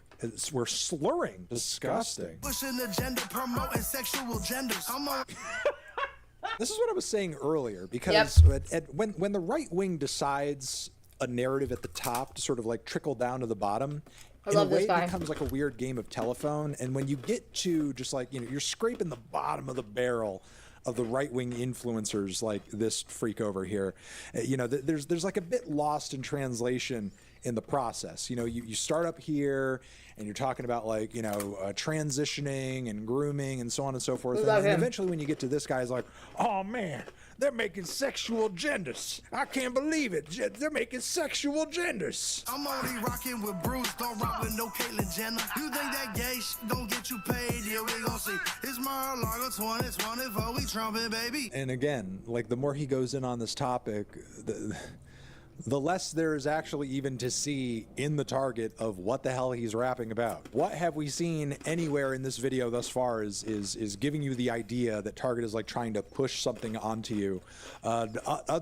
other than something to buy. The ideology is capitalism. They're pushing capitalism on you. They want to sell you things. That's the point of going into Target, to sell you stuff. And as they put stuff in the store, Target thinks, hey, there are different groups of people who like different things, and maybe we could take some of those things that those groups of people specifically We're watching MAGA and rappers. then sell those things to them, just like how they also see your stupid, goofy, meatball, patriotic ass, and they're like, hey, this dummy might like an American flag. Let's put one of those in the store too. There's never going to be another straight couple ever again to ever exist in the history of the world because of that. It has less than 6,000 views. Stop it. Targeting kids. They going after our youth, and yeah, they do it like this. If you ain't mad yet, what? Do it like what? Labeling products that they're not even old enough to buy? Yeah, Target, they're targeting kids. Yeah, the kids can't buy alcohol. Can't buy the rainbow alcohol. First it's this, then they're going to be getting to the kids with rainbow cigarettes. Pretty soon they'll be making other things kids aren't supposed to have access to gay to get to them too, like porn. Can you imagine gay porn? They manipulating minds and making evil impressions. Got little boys tucking out by time they teens got depression. You know, honestly, again, we're almost done with this video, and the only thing I've seen thus far that should not be in the fucking toy aisle are these freaks. These psychotic man children should not be around actual children. If I was in Target and like walking my 7 children through the store and they were well behaved and I decided... Okay, you know what time it is, guys. You know what time it is, guys? I would like to see these rainbow cigarettes for reasons. Yeah, please. I would like them too. It's time to play the game. Time to play the game.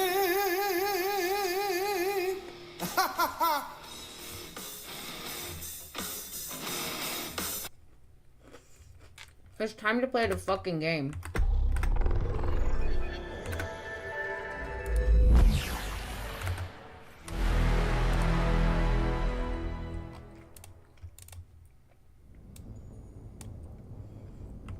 It's time to play the game! Alright, guys. Now.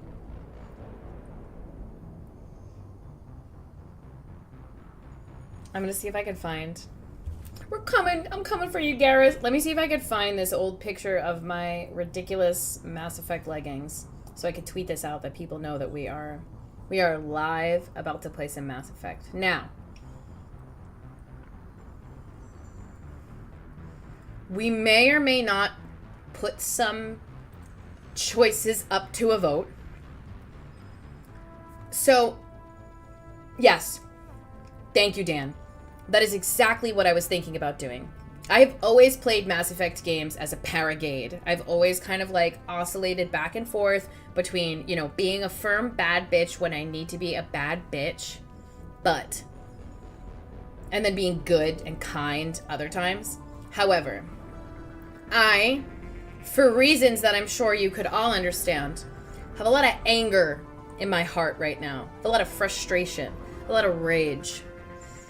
And I think that I would actually feel more comfortable and confident, and dare I say, enjoy this game more right now, if I play it full Renegade the entire way through. The entire way through.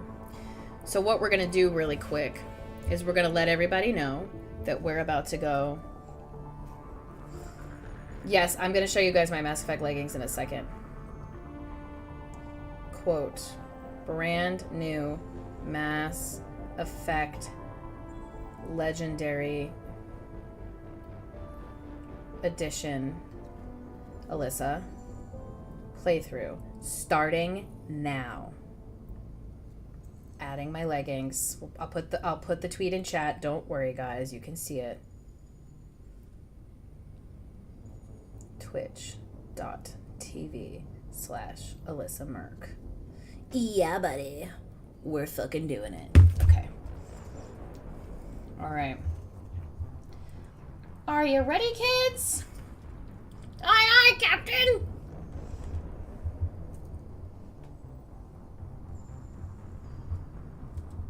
Here are the Mass Effect leggings. I don't own them anymore. I don't know where they are.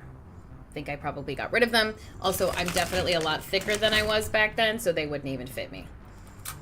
But, you know.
Starting now. Welcome to Alliance Military Database. Classified information requested. Establishing secure connection. Secure connection confirmed.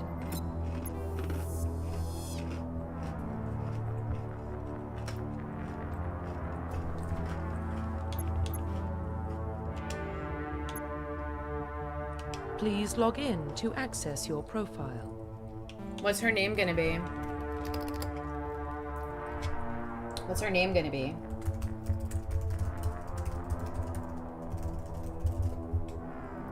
Alright guys, what's her name? Someone give me a good name. Is the third game worth a playthrough? It absolutely is. Oh yeah, the Elcor? Mm-hmm. So yes, Mass Effect is my favorite game. I know a lot about this world. We will be talking a lot about it. Let's call her Jen Shepard in honor of Jennifer Hale.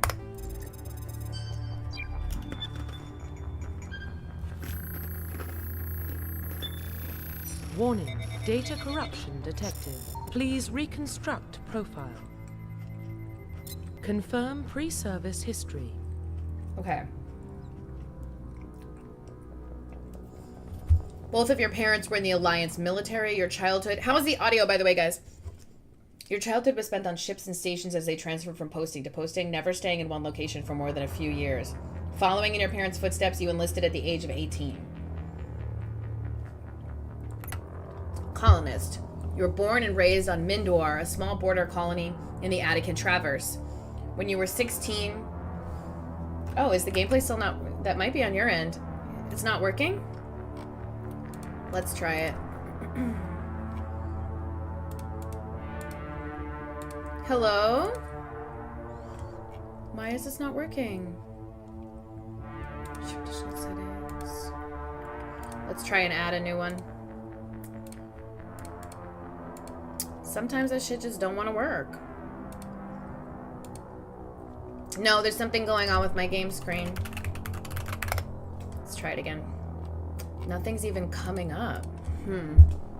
It might be that I have to get past this beginning bit, so let's do it really quick. Confirm psychological profile. Confirm pre-service history. Okay. Confirm psychological profile. I might be able to, like...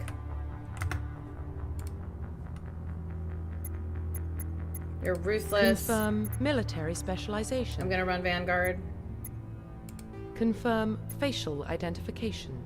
Hey, what's up? Wait, it works? Can you see it now? We're in? We're in. We're in. Sick. Okay, cool. We're good. All right. Let's do this face.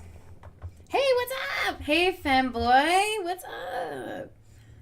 We are playing Mass Effect for the first time. All right. I'm more of a cycle through the presets kind of girl. Ooh. Because I find that this, especially with the old setup for this game and the facial presets, it's really hard to make a face that doesn't look insane. So what I think we're gonna do is start... Maybe let's make her older. I'm gonna be a woman. Yes. The audio's good though, correct? Can we confirm? Audio good? I think I'm gonna make her older. Because I've never really done it that way before. Like, maybe like a, like, kind of like the bitch from Andor. You know what I mean? Like, that kind of energy. Older, a little gray, and just, like, fucking ruthless and terrible and mean. So, well, obviously, like, I think this is a good face structure to start with.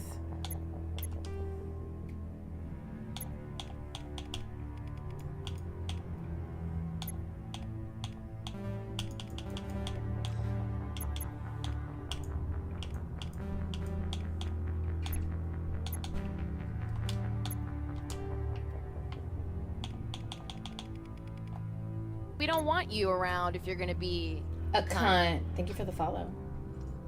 We can see things now. Okay, good. I'm so glad. We're playing fucking Mass Effect, baby. We're playing Mass Effect. Thank you for sharing that, Harpy. I saw you share this. Face size. So I want her to look like thin-faced and like evil. Stop turning your head so crazy. Yeah. Some pretty aggressive cheekbones. That was the other issue with this game too, is it was like really, I remember I would make this character and I would spend all of this time working on her, and then I would like look at how she ended up looking in game and she looked crazy. Like, she would turn her head and you'd be like, oh shit.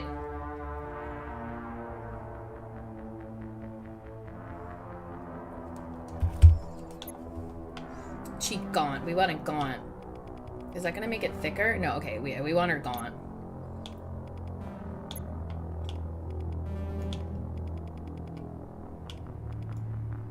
Okay. No, eyes. See, like, this is just, like, some stuff that they do with these are... Like, these eyes are crazy. Bless me! Just look in the middle. Look in the middle. What if her eyes were that way? Thank you. Mass Effect Trilogy is goated. Formative shit. Me too. Me too. The song that plays as the credits roll gives me chills just thinking about it. I love this game. Should we make her look like Sid from Ice Age? I'm just kidding. We'll make her look normal. Or else we will laugh every time there's a cutscene. And I don't know if I have it in me to laugh every time there's a cutscene. Because we won't be able to get through it.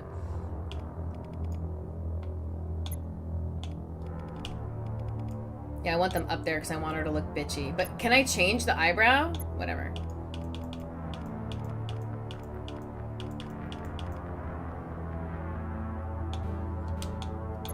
Oh, I forgot there's codes. Wait, hold on.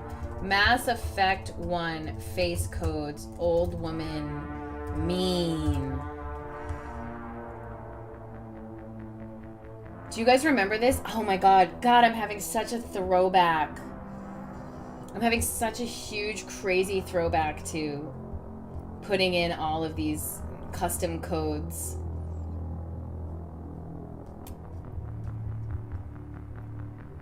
Oh, she's pretty. But that's Mass Effect 3.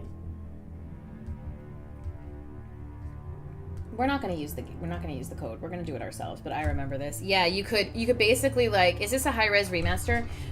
So I know that it's not just. They made some gameplay changes as well. They made the Mako a lot more drivable, which was nice because the Mako was one of the most annoying things about Mass Effect 1. But it had updated texture, shaders, models, and then some different technical features, higher FPS. It's a full remaster. I don't know if it's built in a new. I don't think it's built in a new engine. I don't think so. Yeah, so the codes down here were codes that people would put in, like, let's say they would make like a character that they wanted to like look like another famous person, or maybe just like had a really cool face. A lot of the times it was like, I made Jessica Simpson in Mass Effect, showing like my age. Yeah, Ryan Reynolds or Hugh Jackman. And then you would you could literally like, the code that it generated after they worked on the face would be that code at the bottom, and then they could post it places and you could just copy and paste that code and get that exact face. Ow.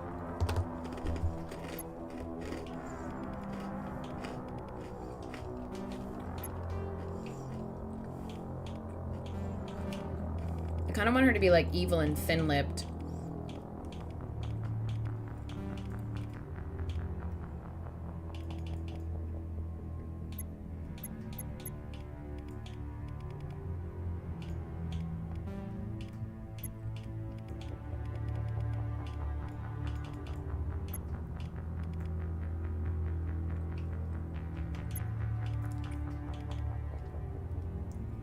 You love this Shep? Okay, yeah, but I'm gonna make her. I'm so glad you're here, Chrissy. But I'm gonna make her look more evil.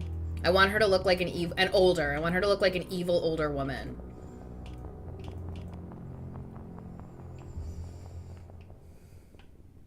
I kind of like her having a strong nose too. That's fun. Don't worry, we're gonna make her have. She does have the same hair color as you, but we are gonna make her have like gray hair because I want her to look older. This is a preset, Christy. Evil and older and strong nose. This is just me in a few years after I become the Joker. Here we go. But I don't think I want this hair. I think I want something... Like, I feel like she'd be a kind of, like, military bitch that keeps it... Yep. This is so lame, but I think she would do, like, military pulled back. She would not... Or very close crop. She would not be the kind of bitch that lets her hair, like, fly loose. She'd be like, that's unprofessional, you know? I've been thinking about shaving my head again. I think about it all the time, actually. Also, they just, like, no black hair options in this. Yeah, exactly. I kind of like this. We don't want you around if you're gonna be a cunt. Thank you for the follow. These brows also... Who the fuck was doing the brows at BioWare? They said sisters, not twins? Girl, these aren't even cousins. None of these match. Oh, I'm a Vanguard. I love playing Vanguard. Look at these eyebrows, bro. They're fucked. We don't want you around if you're gonna be a cunt. Thank you for the follow. They are so fucked up. They look insane. I want to make her look older. The only complexion options are like smooth, freckled, and like slightly less smooth. It's so weird. Whatever.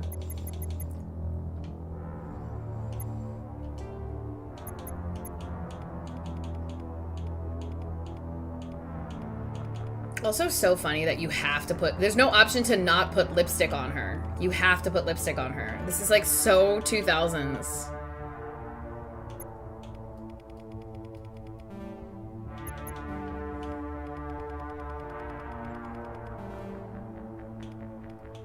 Again, she wouldn't wear anything crazy. And I think we're gonna give her a wicked scar. I love Vanguard. We have 5 faces in Madden. Damn. I like that scar. That one's too small. I want her to have a big ass scar. That's kind of sick. That goes across the chin and the eyebrow. But also so is that we've got there and there. I think I'm gonna, ooh, that one's kind of wicked too. Ooh, I love the eyebrow and the lip, but this is so deep. We're doing this one. Okay. Profile reconstruction complete. So she's an Earthborn. She's ruthless. She's a Vanguard, and her talents are electronics. Confirm facial identification. Profile reconstruction complete. Let's do it. Identification confirmed. They do have to fit in a helmet, you're right. Combat difficulty normal, auto level up. No.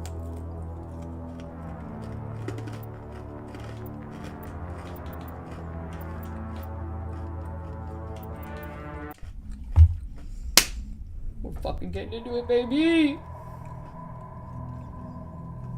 Well, what about Shepard? Earthborn, but no record of her family. Doesn't have one. She was raised on the streets, learned to look out for herself. She got most of her unit killed on Torfin. She gets the job done, no matter what the cost. Is that the kind of person we want protecting the galaxy? That's the only kind of person who can protect the galaxy. I'll make the call.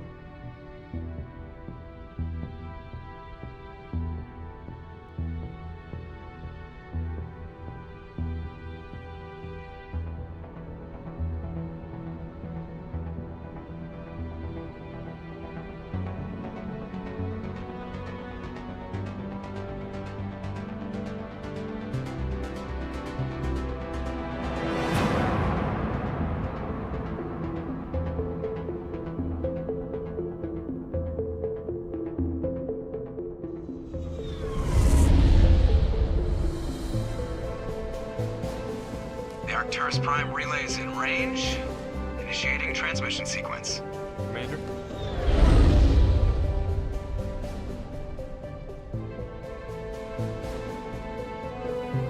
We are connected. Calculating transit mass and destination. The relay is hot. Acquiring approach vector.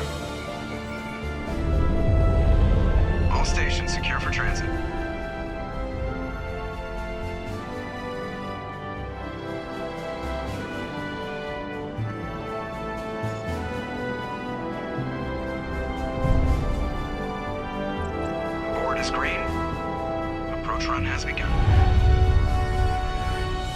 I'm so excited, I'm so excited.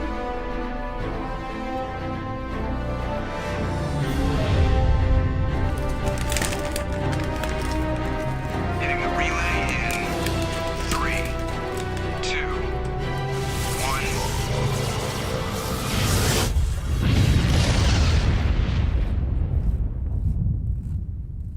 1. Thrusters, check. Navigation, check.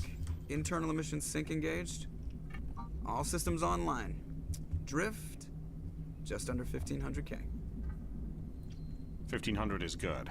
Your captain will be pleased. I hate that guy. Nihilus gave you a compliment. So you hate him.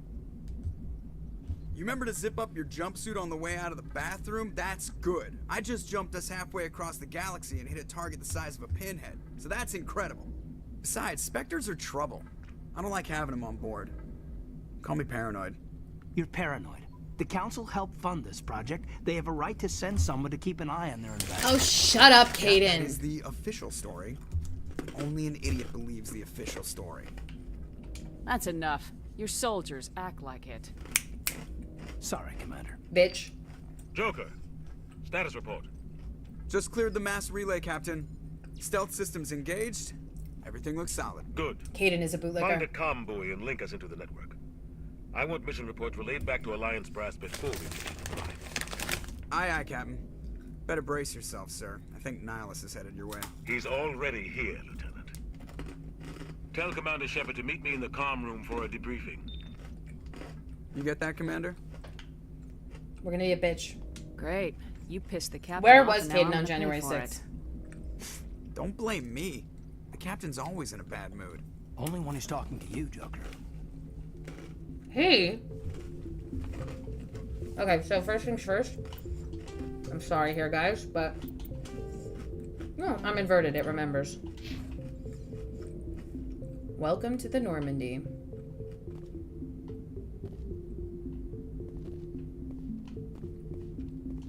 The captain's waiting for you in the comm room, Commander. I'm telling you, I just saw him. He marched by like he was on a mission. These inspectors are always on a mission. Congratulations, Commander. Looks like we had a smooth run. You heading down to see the captain? Sounds like you don't trust Arturian guest. Sorry, Commander. Just having to I'm chat racist. about him down in engineering. I didn't mean to cause any trouble. But you have to admit, something's odd about this mission. The whole crew feels it. Info's on a need-to-know basis, Presley. Just follow the orders you're given. Understood, Commander.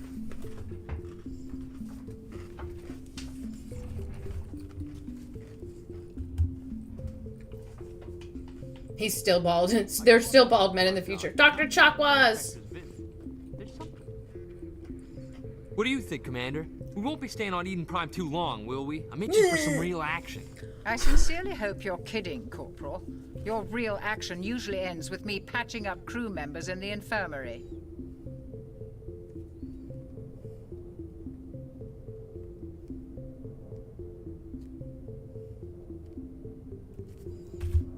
Chakwas, hello. Chakwas, fix me. Marines are meant to fight. You just fix us up and we're done. I know how things work, Commander. I've seen my share of combat, but it's foolish to go looking for Give me trouble. space. You could both take a lesson from the captain. He's not afraid of combat, but he knows the value of restraint, too. Sorry, Doc, but this waiting's killing me. I've never been on a mission like this before, not one with a Spectre on board. Do your job, follow my orders, and there won't be any problems. Easy for you to say. You proved yourself on Torfin. Everybody knows what you can do. This is my big chance. I need to show the brass what I can do. This mission isn't about personal glory, Corporal. We have a job to do. Don't do anything stupid to mess it up. Don't worry, ma'am. I'm not gonna screw this up. The captain's waiting for me. I don't have time for you fucking nonsense. Get the fuck out of here. The thing is, I don't know if I'm going to be able to be mean. Commander Shepard, I was hoping you'd get here first. It will give us a chance to talk. What about? I'm interested in this world we're going to. Eden Prime. I've heard it's quite beautiful. And? I'm a Marine, not some tourist on vacation. It's more than just a tourist destination, isn't it, Shepard? Eden Prime is a symbol of your people. A perfect little world on the edges of your territory. Proof that humanity can not only establish colonies across the galaxy, but also protect them. But how safe is it, really? Are you trying to scare me, Spectre? Your people are still newcomers, Shepard. The galaxy can be a very dangerous place. Is the Alliance truly ready for this? I think it's about time we told the commander what's really going on. This mission is far more than a simple shakedown run. I already figured that out. We're making a covert pickup on Eden Prime. That's why we needed the stealth systems operational. I don't like being kept in the dark, Captain. This comes down from the top, Commander. God, he has such a good strictly voice. on a need-to-know basis. And I don't need to A know. research team on Eden Prime unearthed some kind of beacon during an excavation. It was Prothean. I thought the Protheans vanished 50,000 years ago. Their legacy still remains. The mass relays, the Citadel, our ship drives. It's all based on Prothean technology. This is big, Shepard. The last time humanity made a discovery like this, it jumped our technology forward 200 years. Wow. But Eden Prime doesn't have the facilities to handle something like this. We need to bring the beacon back to the Citadel for proper study. Obviously, this goes beyond mere human interests, Commander. This discovery could affect every species in Council space. We can handle this on our own. Unless Remember, I'm being a something goes bitch. wrong. There's more, Shepard. Nihilus isn't just here for the beacon. He's also here to evaluate you. Since when do we answer to the Spectres? You're smart enough to know how things work, Commander. The Alliance has been pushing for this for a long time. Humanity wants a larger role in shaping interstellar policy. We want more say with the Citadel Council. The Spectres represent the Council's power and authority. If they accept a human into their ranks, it shows how far the Alliance has come. I was impressed when I studied the reports from Torfin. A grim business, but you got the job done. That's why I put your name forward as a candidate for the Spectres. I don't like people making decisions about my future. She's such a cunt. This isn't about you, Shepard. Humanity needs this. We're counting on you. I need to see your skills for myself, Commander. Eden Prime will be the first of several missions together. No, it won't. You'll be in charge of the ground team. Secure the beacon and get it onto the ship ASAP. Nihilus will accompany you to observe the mission.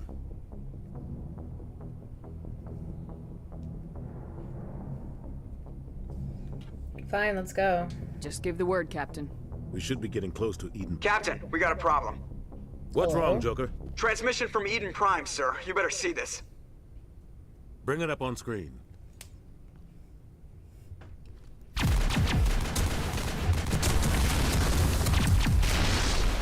Get down!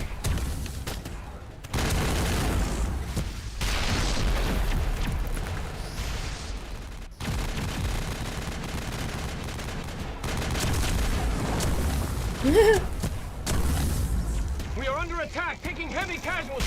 I repeat, heavy casualties. We can't get evac. They came out of nowhere. We need.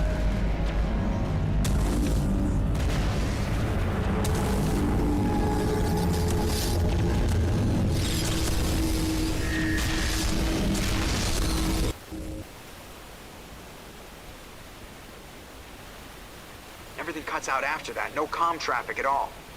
Just goes dead. There's nothing. Reverse and hold at 38.5. Ooh, his little mouth thing's moving. Oh. Status report. 17 minutes out, Captain. No other Alliance ships in the area. Take us in, Joker, fast and quiet. This mission just got a lot more complicated. A small strike team can move quickly, without drawing attention. It's our best chance to secure the beacon. Grab your gear and meet us in the cargo hold. Tell Alenko and Jenkins to suit up, Commander. You're going in.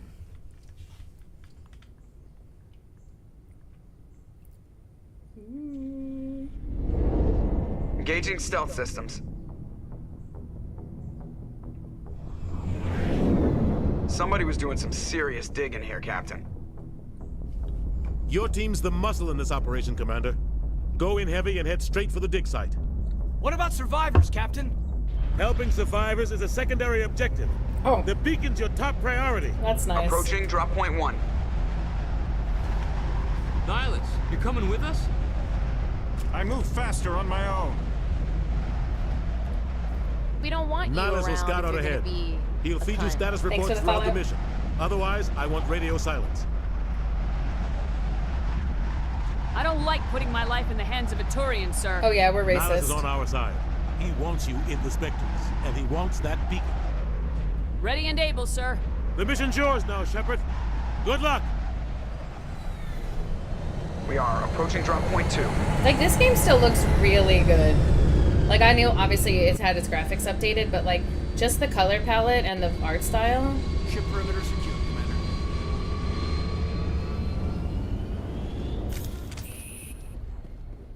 Commander. This place got hit hard. Down.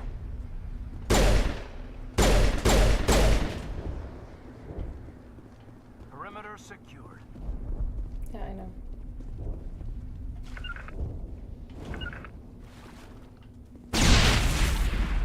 The fuck was that?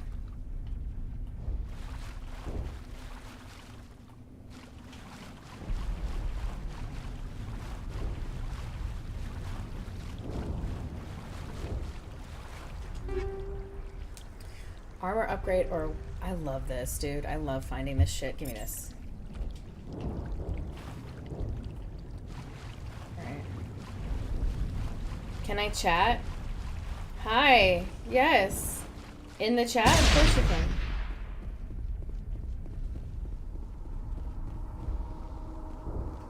Is there a way to run?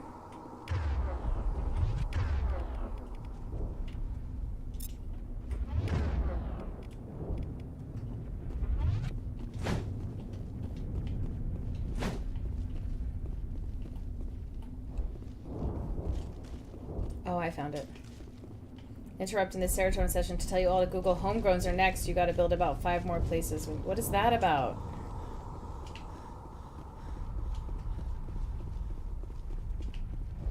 Oh god, what happened here?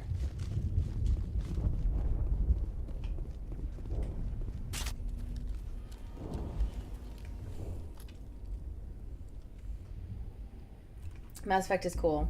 Oh, dude, I can't recommend getting the Legendary Edition enough. If you have Game Pass Ultimate, it's free. It's included in the EA Play. Right now, I think it's still $60 on Steam, though. But I would 100% recommend getting this game. Whoa, whoa, hello? You're shooting a rock.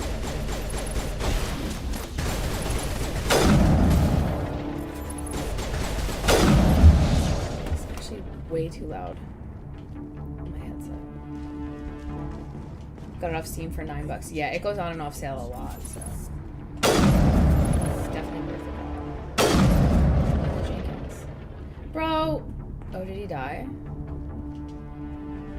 Oh, he's... Ripped right through his shields. Never had a chance. Leave him. We need to finish the mission. Oops. Aye, aye, ma'am. Don't give a fuck. Renegade. Let's go. Renegade. Renegade. Renegade. Hold on. God, text from my building manager.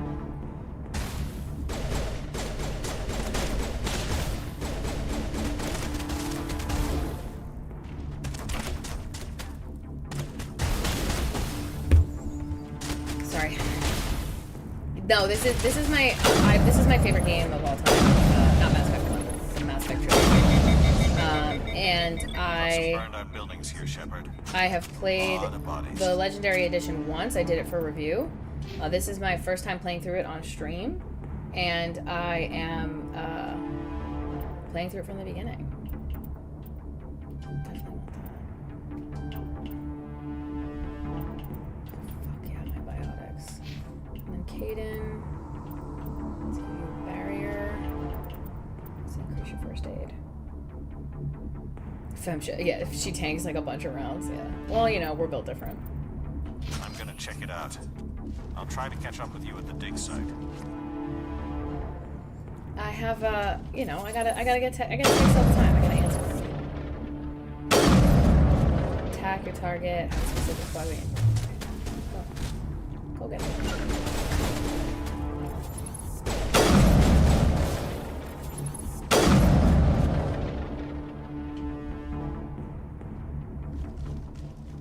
Ooh, something over here.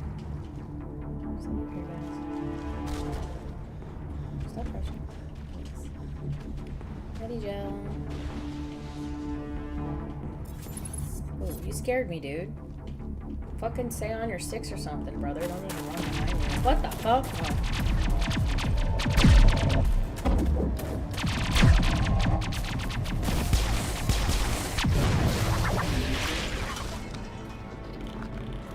My favorite, yeah. My favorite game of all time.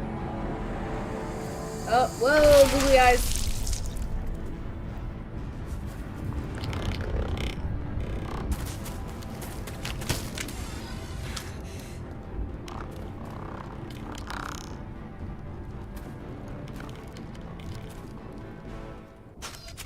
What's up, Ashley?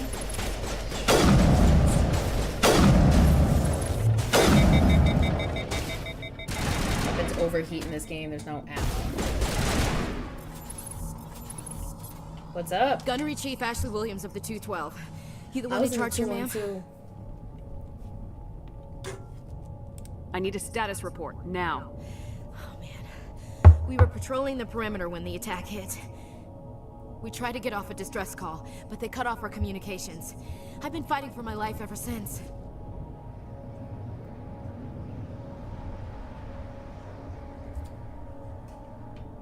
Where's the rest of your squad?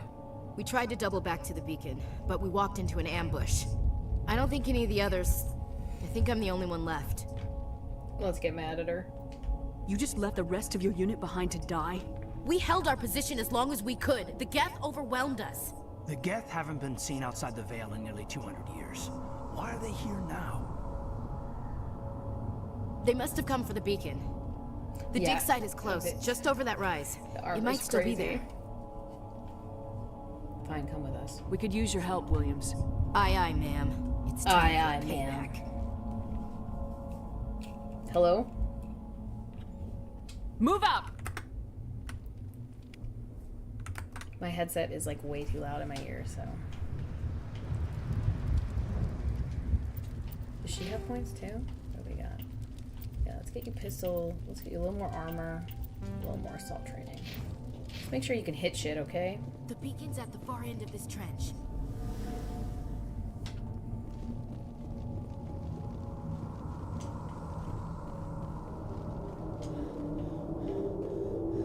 Can you actually take cover? I don't remember how to do that. Oh.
There we go. Why? Ooh. Take it. Thank you for reminding me to stretch. Oh, I'm so sore from soccer. It's crazy. Okay.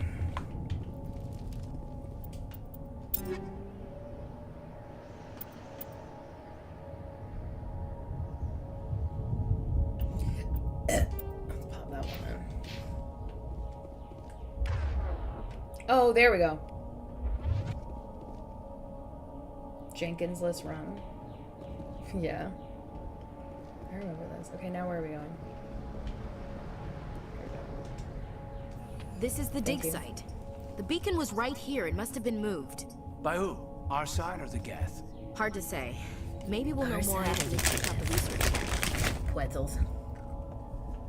Let's get moving. Williams, where's the camp? It's just on the top of this ridge, up the ramps. Change of plans, Shepard. There's a small spaceport up ahead. I want to check it out. I'll wait for you there.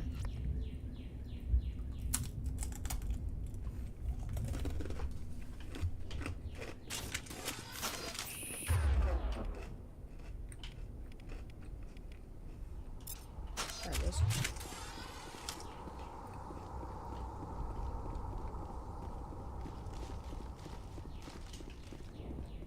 Am I going the right way, chat? I have no idea.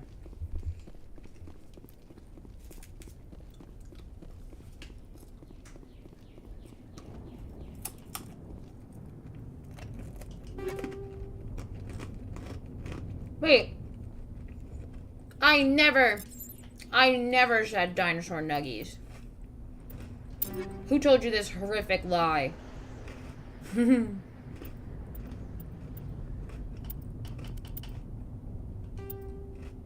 Ooh.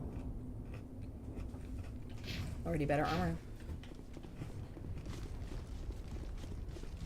Grums? Well, he promises a lot of things, doesn't he? Doesn't he now?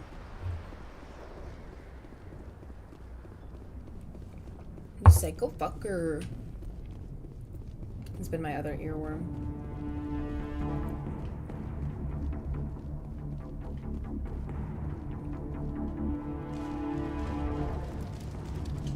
The only thing is, like, we came from this way, right? I don't even think I'm going the right way. Navigation in this game is not great. You were promised Space Nuggies by Garrus? Well, Garrus is a man you should believe. Grums? I would not say that's the case. Where am I going?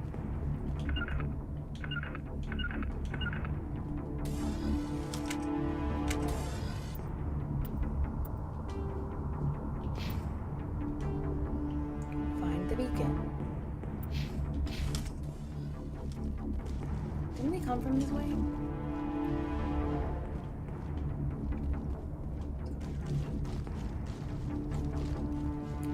This is like the first game, you know, issues showing right out the gate. Or just also like the age. Well, people want to talk about video games as woke or anti-woke. I just want to know if I'm paying the $7, if a game works, and if the story holds together. I don't care if I'm a trans gay lobster. Yeah, like, that's what the culture war does, though. It distracts you. It distracts you, and it keeps you busy, and it keeps you frustrated, and it keeps you confused, rather than you just, like, looking at something and going, this looks fun, or this doesn't look fun, and then playing it or not playing it. It really ain't that deep. Now, like, representation is important. Games made in, like, you know, good conditions, that's important. We want that to happen. But I think acting like there's anything, you know, groundbreaking about a video game in general that's going to change the world is silly. It's a video game. Kim, there's people that are dying. So I'm going back over here. Oh, I see where we have to go. I'm an idiot.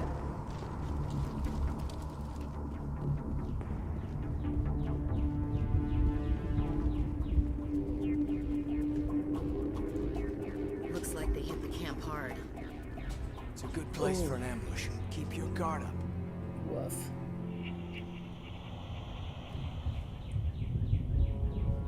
Oh god, they're still alive. What did the Geth do to them?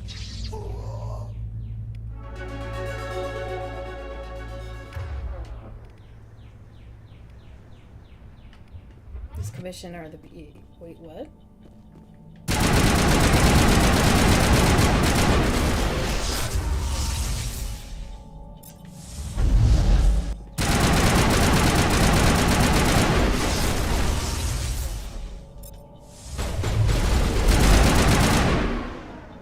The hate for South of Midnight is all because of the... Yeah, it's completely disingenuous, so I made a video about how disingenuous it is. It's disingenuous, it's full of bullshit, and this is all they got. And say I don't care if a game is woke. I want to play it specific. Yeah, I think, yes, and I think that that's cool. Like, there are aspects of that where it's like, wow, I actually really want to play this game because I'm super interested in what it's saying and doing. And that's sick. And then there's also just, like, sometimes games that are, like, just games. Like, Concord is a game. Not Concord, excuse me, Concord. Marathon is a game. It's not like, you know, the highest representation of the highest order. You know what I mean? I just gotta fill up my water. Get away from him. 1 second, guys. I need to stay hydrated. Thank you.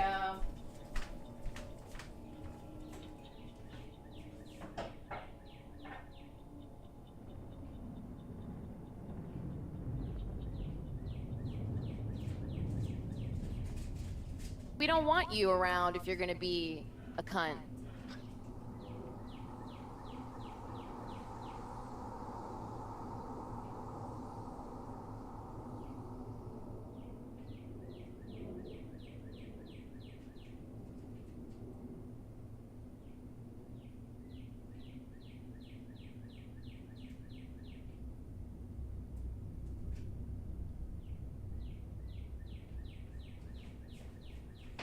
Hang on.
actually so nice out. Somebody knocked on my door, sorry. Sorry guys, someone knocked on the door. I'm the only one here, have to answer it. Woo, chair stream! Stretch. Sorry. Sorry, I had to, someone knocked on my door, bro.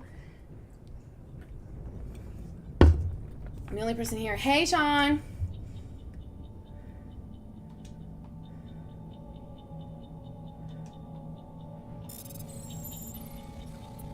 Wait. Oh, I get it. Bitch. Give me this door. Humans. Thank the Maker. I just started it. Close the door. Commission art of those people. Yep. How did you end up in this shed? We hid here during the attack. This is my gamer shed. They must have come here for the beacon. Luckily, it wasn't here. It was moved to the spaceport earlier this morning. Manuel and I stayed behind to pack up the camp. When the attack came, the Marines held them off long enough for us to hide. They gave their lives to save us. No one is saved. The age of humanity is ended. Soon, only ruin and corpses will remain. Bye. Williams, take us to the spaceport. You can't stop it. Nobody can No, stop I played. it. These are my favorite Night is games. Falling. The darkness of eternity. Hush, Manuel. Go lie down. You'll feel Hush, better once the Manuel. Go lie medication down. kicks in.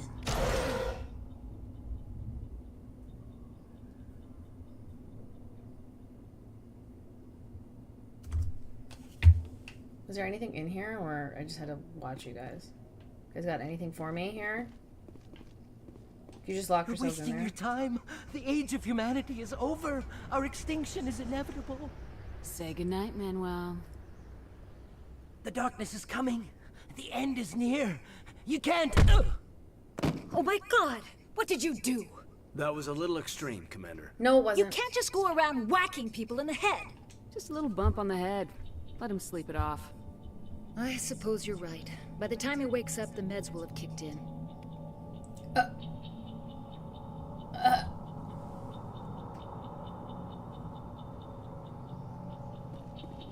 Yes? Is there something you need?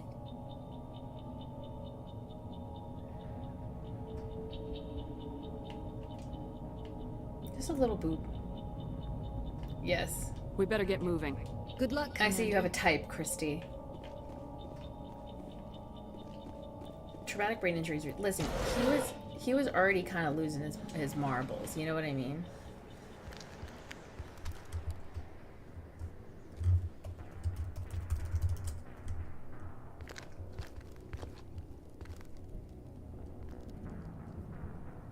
Saren.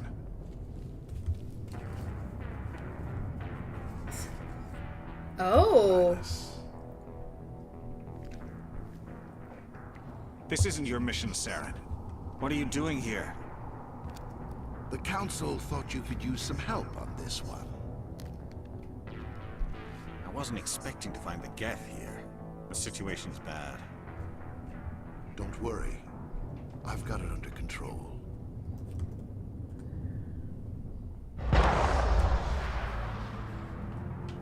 Uh-oh. Saren's not good. Whoa. Look at how pretty that is. It's a ship. Look at the size of it. I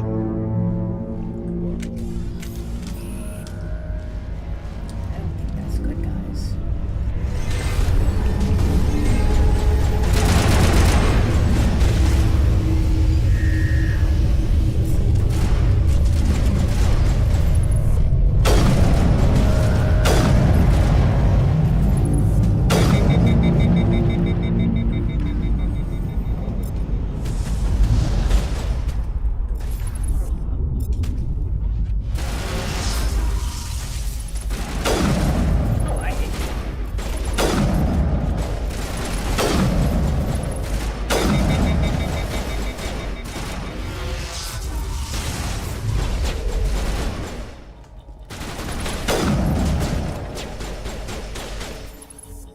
Stick your head up.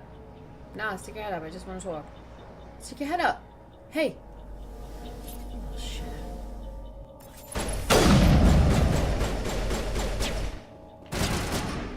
You little bitch.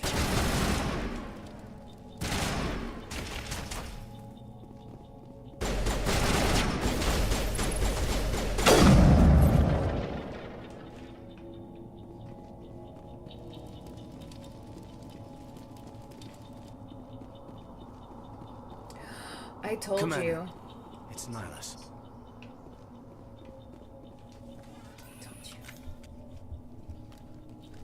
A Turian? You know him? He's a Spectre. He was with us up the wall. Something's moving over behind those crates. Wait! Don't shoot! I'm one of you! I'm human!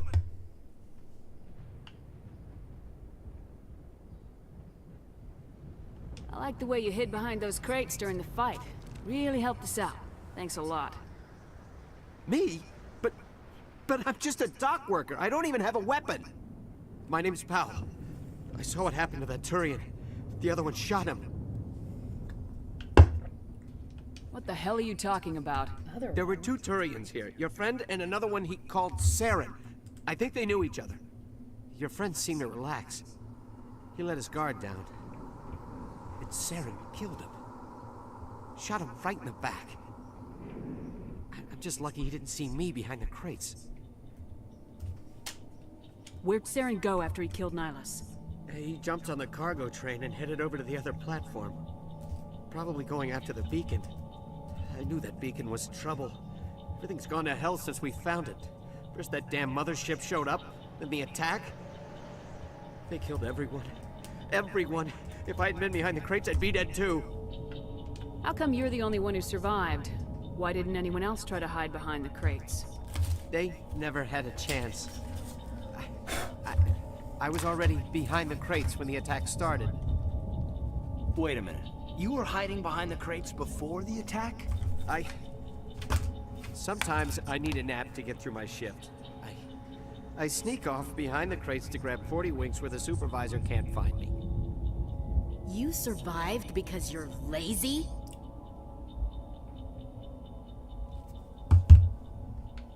You ditch work, then you cower back here and do nothing while the Geth butcher everyone else. I don't even have a gun. What was I supposed to do? Run out there and die? I couldn't save them. Nobody could. It was horrible.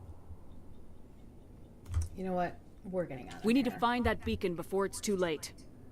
Take the cargo train. That's where the other Turian went. I can't stay here. I need to get away from all this. Capitalism. Let him sleep, you know? I mean, I'm being a bitch though. Remember, we are doing almost everything the opposite of how I would do it. Like as a person. And as a shepherd.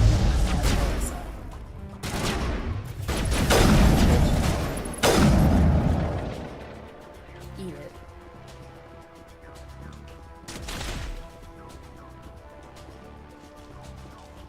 Yeah, I know. I'm already doing some shit. I'm doing some stuff behind it.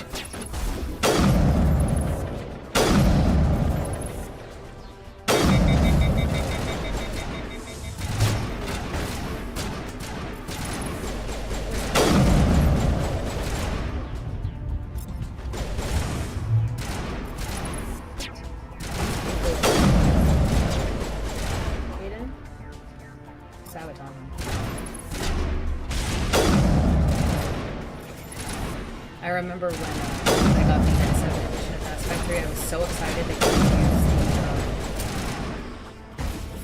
the Kinect controls to, like, the Kinect audio controls to, like, tell people stuff, I think.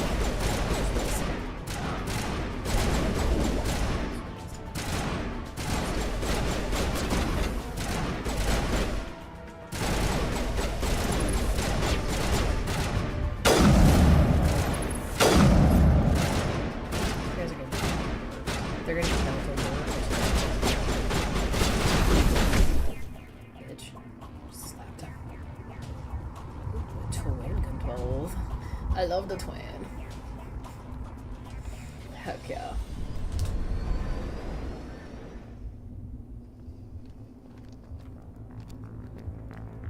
Set the charges. Destroy the entire colony. Leave no evidence that we were here. Sir? I think that's allowed.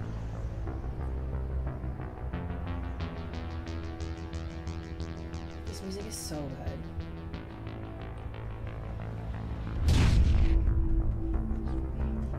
Hello?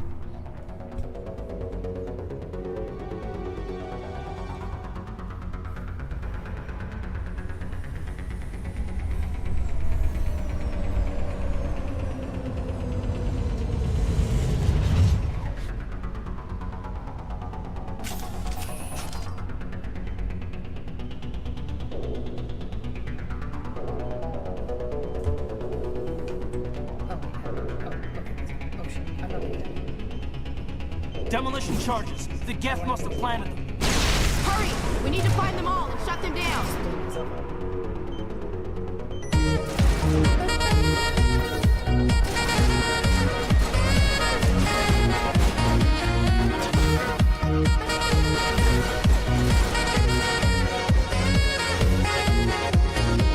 Thank you so much for playing that beautiful song while I accidentally threw a fucking grenade at my own feet. Appreciate that.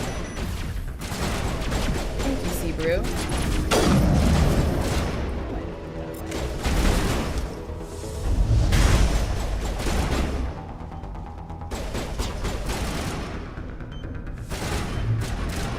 Welcome.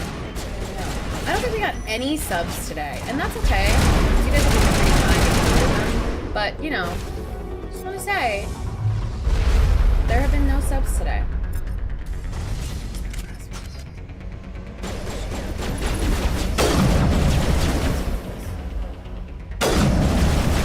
Oh my god, I died. Wow. He's not paying attention.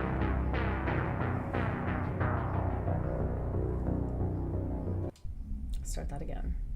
Oh shit, thank you for the sub. Demolition charges. The Geth must have planted them. Thank you. Hurry! We need to find them all and shut them down. Make sure you shoot me an email of murder. about I do me joining you guys believe again. in the empowerment of women. I think there's any more on this level, so we're gonna go up.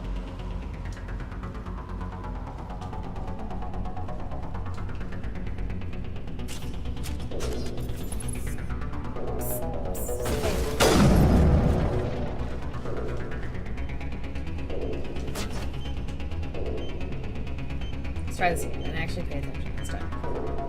Crazy concept. Show your face.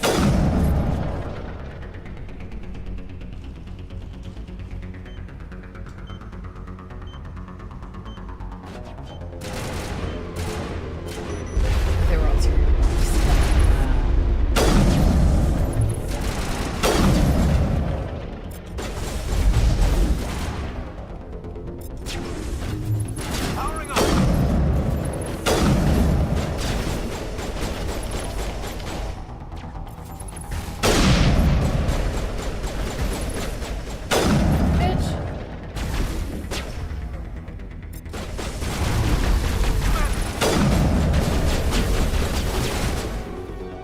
Oh my god.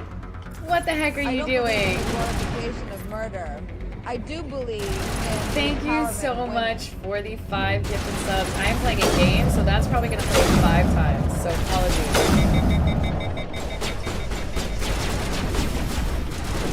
I don't believe in the glorification of murder. I do believe in the empowerment of women. Get away from me.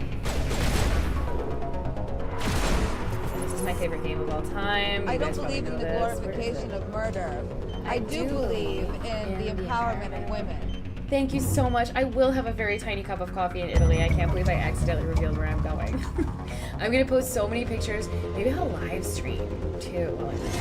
I don't believe in the glorification of murder. I do believe in the empowerment of women.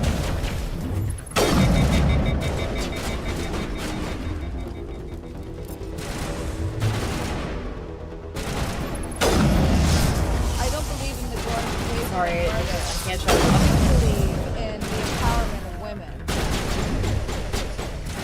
Yes, I am going to Italy. End of the month for something that I can't say.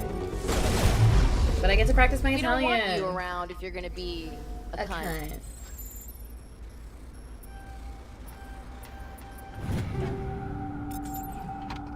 No, at the end of the month. I'm going the 26th to the 30th. I'm going to be in Rome. So if anybody's in Italy...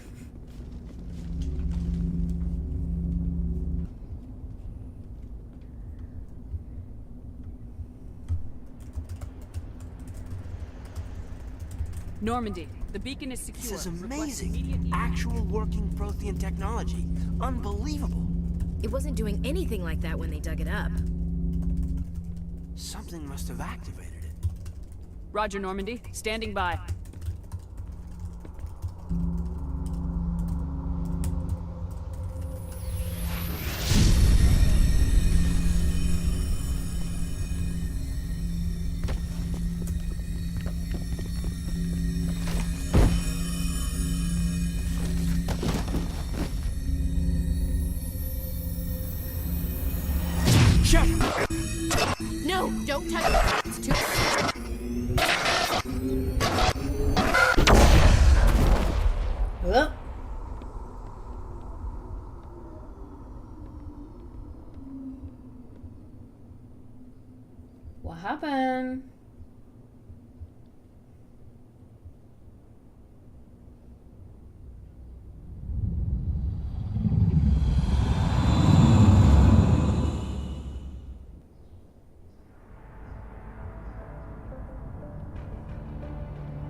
We identified the ship that touched down on Eden Prime.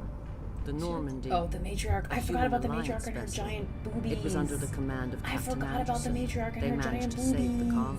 And the beacon. One of the humans may have used it. I'm filming for a spot in the next Fast and Furious. Imagine. That'd be so sick. Veloce. Furioso?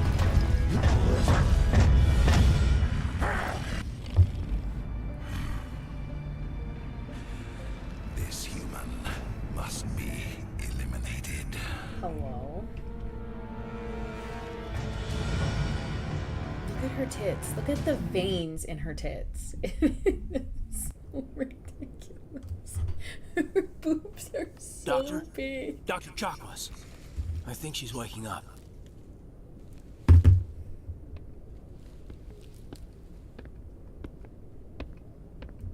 You had us worried there, Shepard. Hi, Mommy. I mean, what? How are you feeling?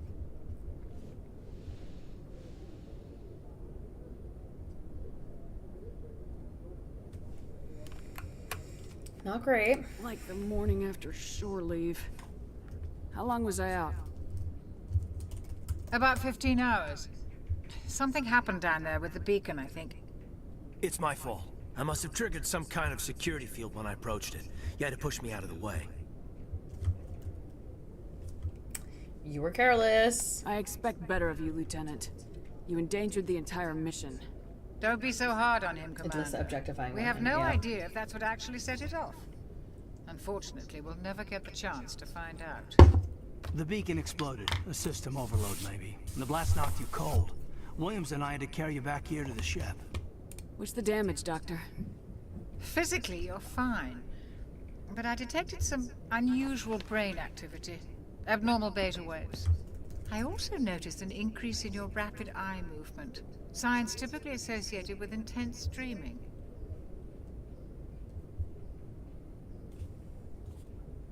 I saw... I'm not sure what I saw. Hair's kind of sick. Death, destruction... Nothing's really clear. I better add this to my report. It may... Oh, Captain Anderson. How's our XO holding up, Doctor? Well, all the readings look normal. I'd say the commander's going to be fine. Glad to hear it. Shepard, I need to speak with you. In private. Aye, aye, Captain. I'll be in the mess if you need me. Sounds like that beacon hit you pretty hard, Commander. Are you sure you're okay? Not one of the options being, I'm pissed off about the Geth. Intel dropped the ball, sir. We had no idea what we were walking into down there. That's why things went to hell. The Geth haven't been outside the Veil in 2 centuries, Commander. Nobody could have predicted this. Intel dropped the ball, sir. We had no idea what we were walking into down there. The Geth haven't been outside the Veil in 2 centuries, Commander. I don't like soldiers dying under... Jenkins wasn't your fault. You did a good You job. said you needed to see me in private, Captain? I won't lie to you, Shepard. Things look bad. Nihilus is dead. The beacon was destroyed and Geth are invading. The Council's going to want answers. Well, they can suck me off. The Council can kiss my ass. Literally I that, won't let though. them blame me for losing the beacon. I didn't do anything wrong. I'll stand behind you and your report, Shepard. You're a damned hero in my books. That's not why I'm here. It's Saren, that other Turian. Saren's a Spectre, one of the best. A living legend. But if he's working with the Geth, it means he's gone rogue. A rogue Spectre's trouble. Saren's dangerous, and he hates humans. Why? He thinks we're growing too fast, taking over the galaxy. A lot of aliens think that way. Most of them don't do anything about it. But Saren has allied himself with the Geth. I don't know how, I don't know why. I only know it had something to do with that beacon. You were there just before that beacon self-destructed. Did you see anything? Any clue that might tell us what Saren was after?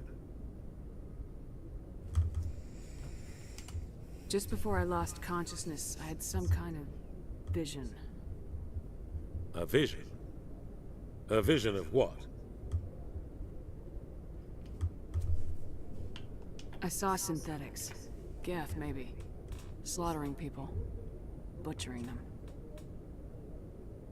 We need to report this to the Council, Shepard. What are we gonna tell them? I had a bad dream? We don't know what information was stored in that beacon. Lost Prothean technology? Blueprints for some ancient weapon of mass destruction? Whatever it was. Saren took it. But I know Saren. I know his reputation is politics. He believes humans are a blight on the galaxy. This attack was an act of war. He has the secrets from the beacon. He has an army of Geth at his command, and he won't stop until he's wiped humanity from the face of the galaxy. I'll find some way to take him down. It's not that easy. He's a Spectre. He can go anywhere, do almost anything. That's why we need the Council on our side. When have they ever done anything for humanity? If we expose Saren as a traitor, the Council will revoke his Spectre status.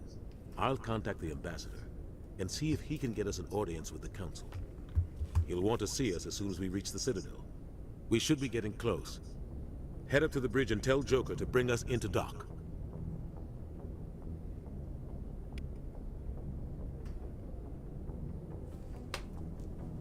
I swear it's not in your bio. Yeah, I know. My Discord link is broken. I keep updating it and it keeps breaking. I don't know why.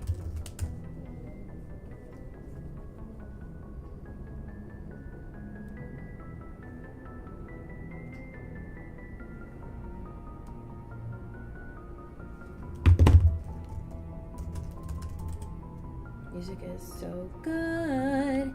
The music is so good.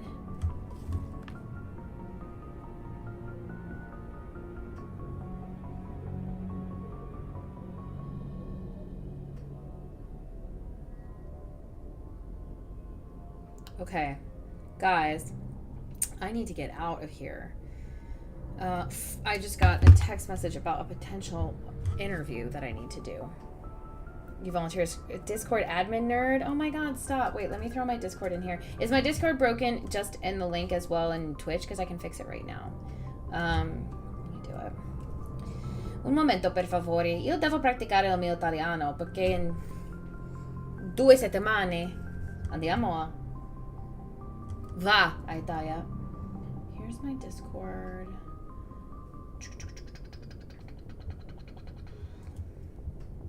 It is on my Discord. And then let me go to my profile really quick and fix it. I'm so excited to play more of this game with you guys. We're gonna have such a fucking blast. We're gonna have such a fucking blast. We're gonna have so much fun together. Let me go to my channel. Do we have anybody that we would like to raid once we are done with a little bit of admin work? Loving the consistent, like, 50 people watching. I really appreciate that, guys. Not going to be able to hit partner, I think, until we have a regular...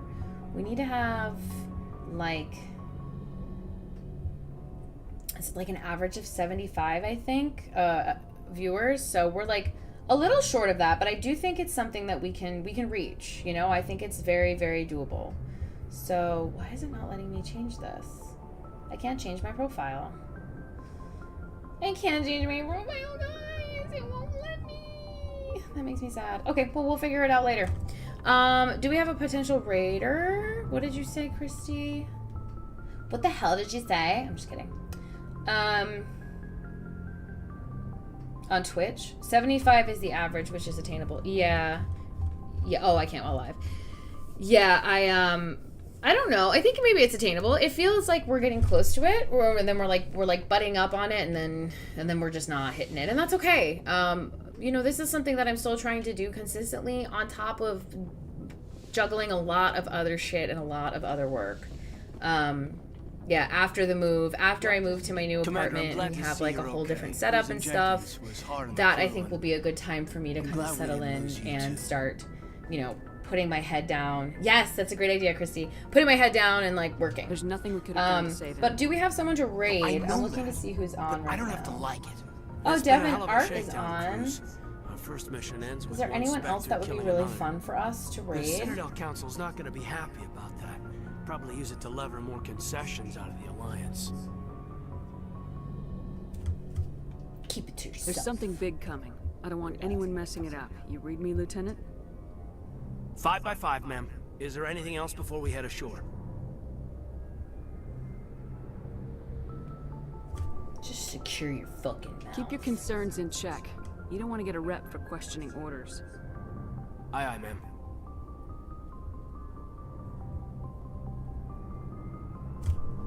Told him off.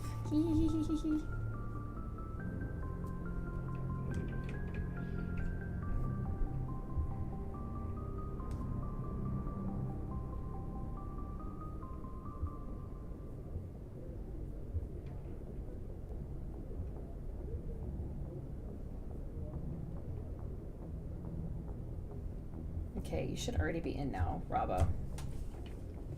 I skipped you past the line of having to do the intro stuff because I'm the admin and I can do it.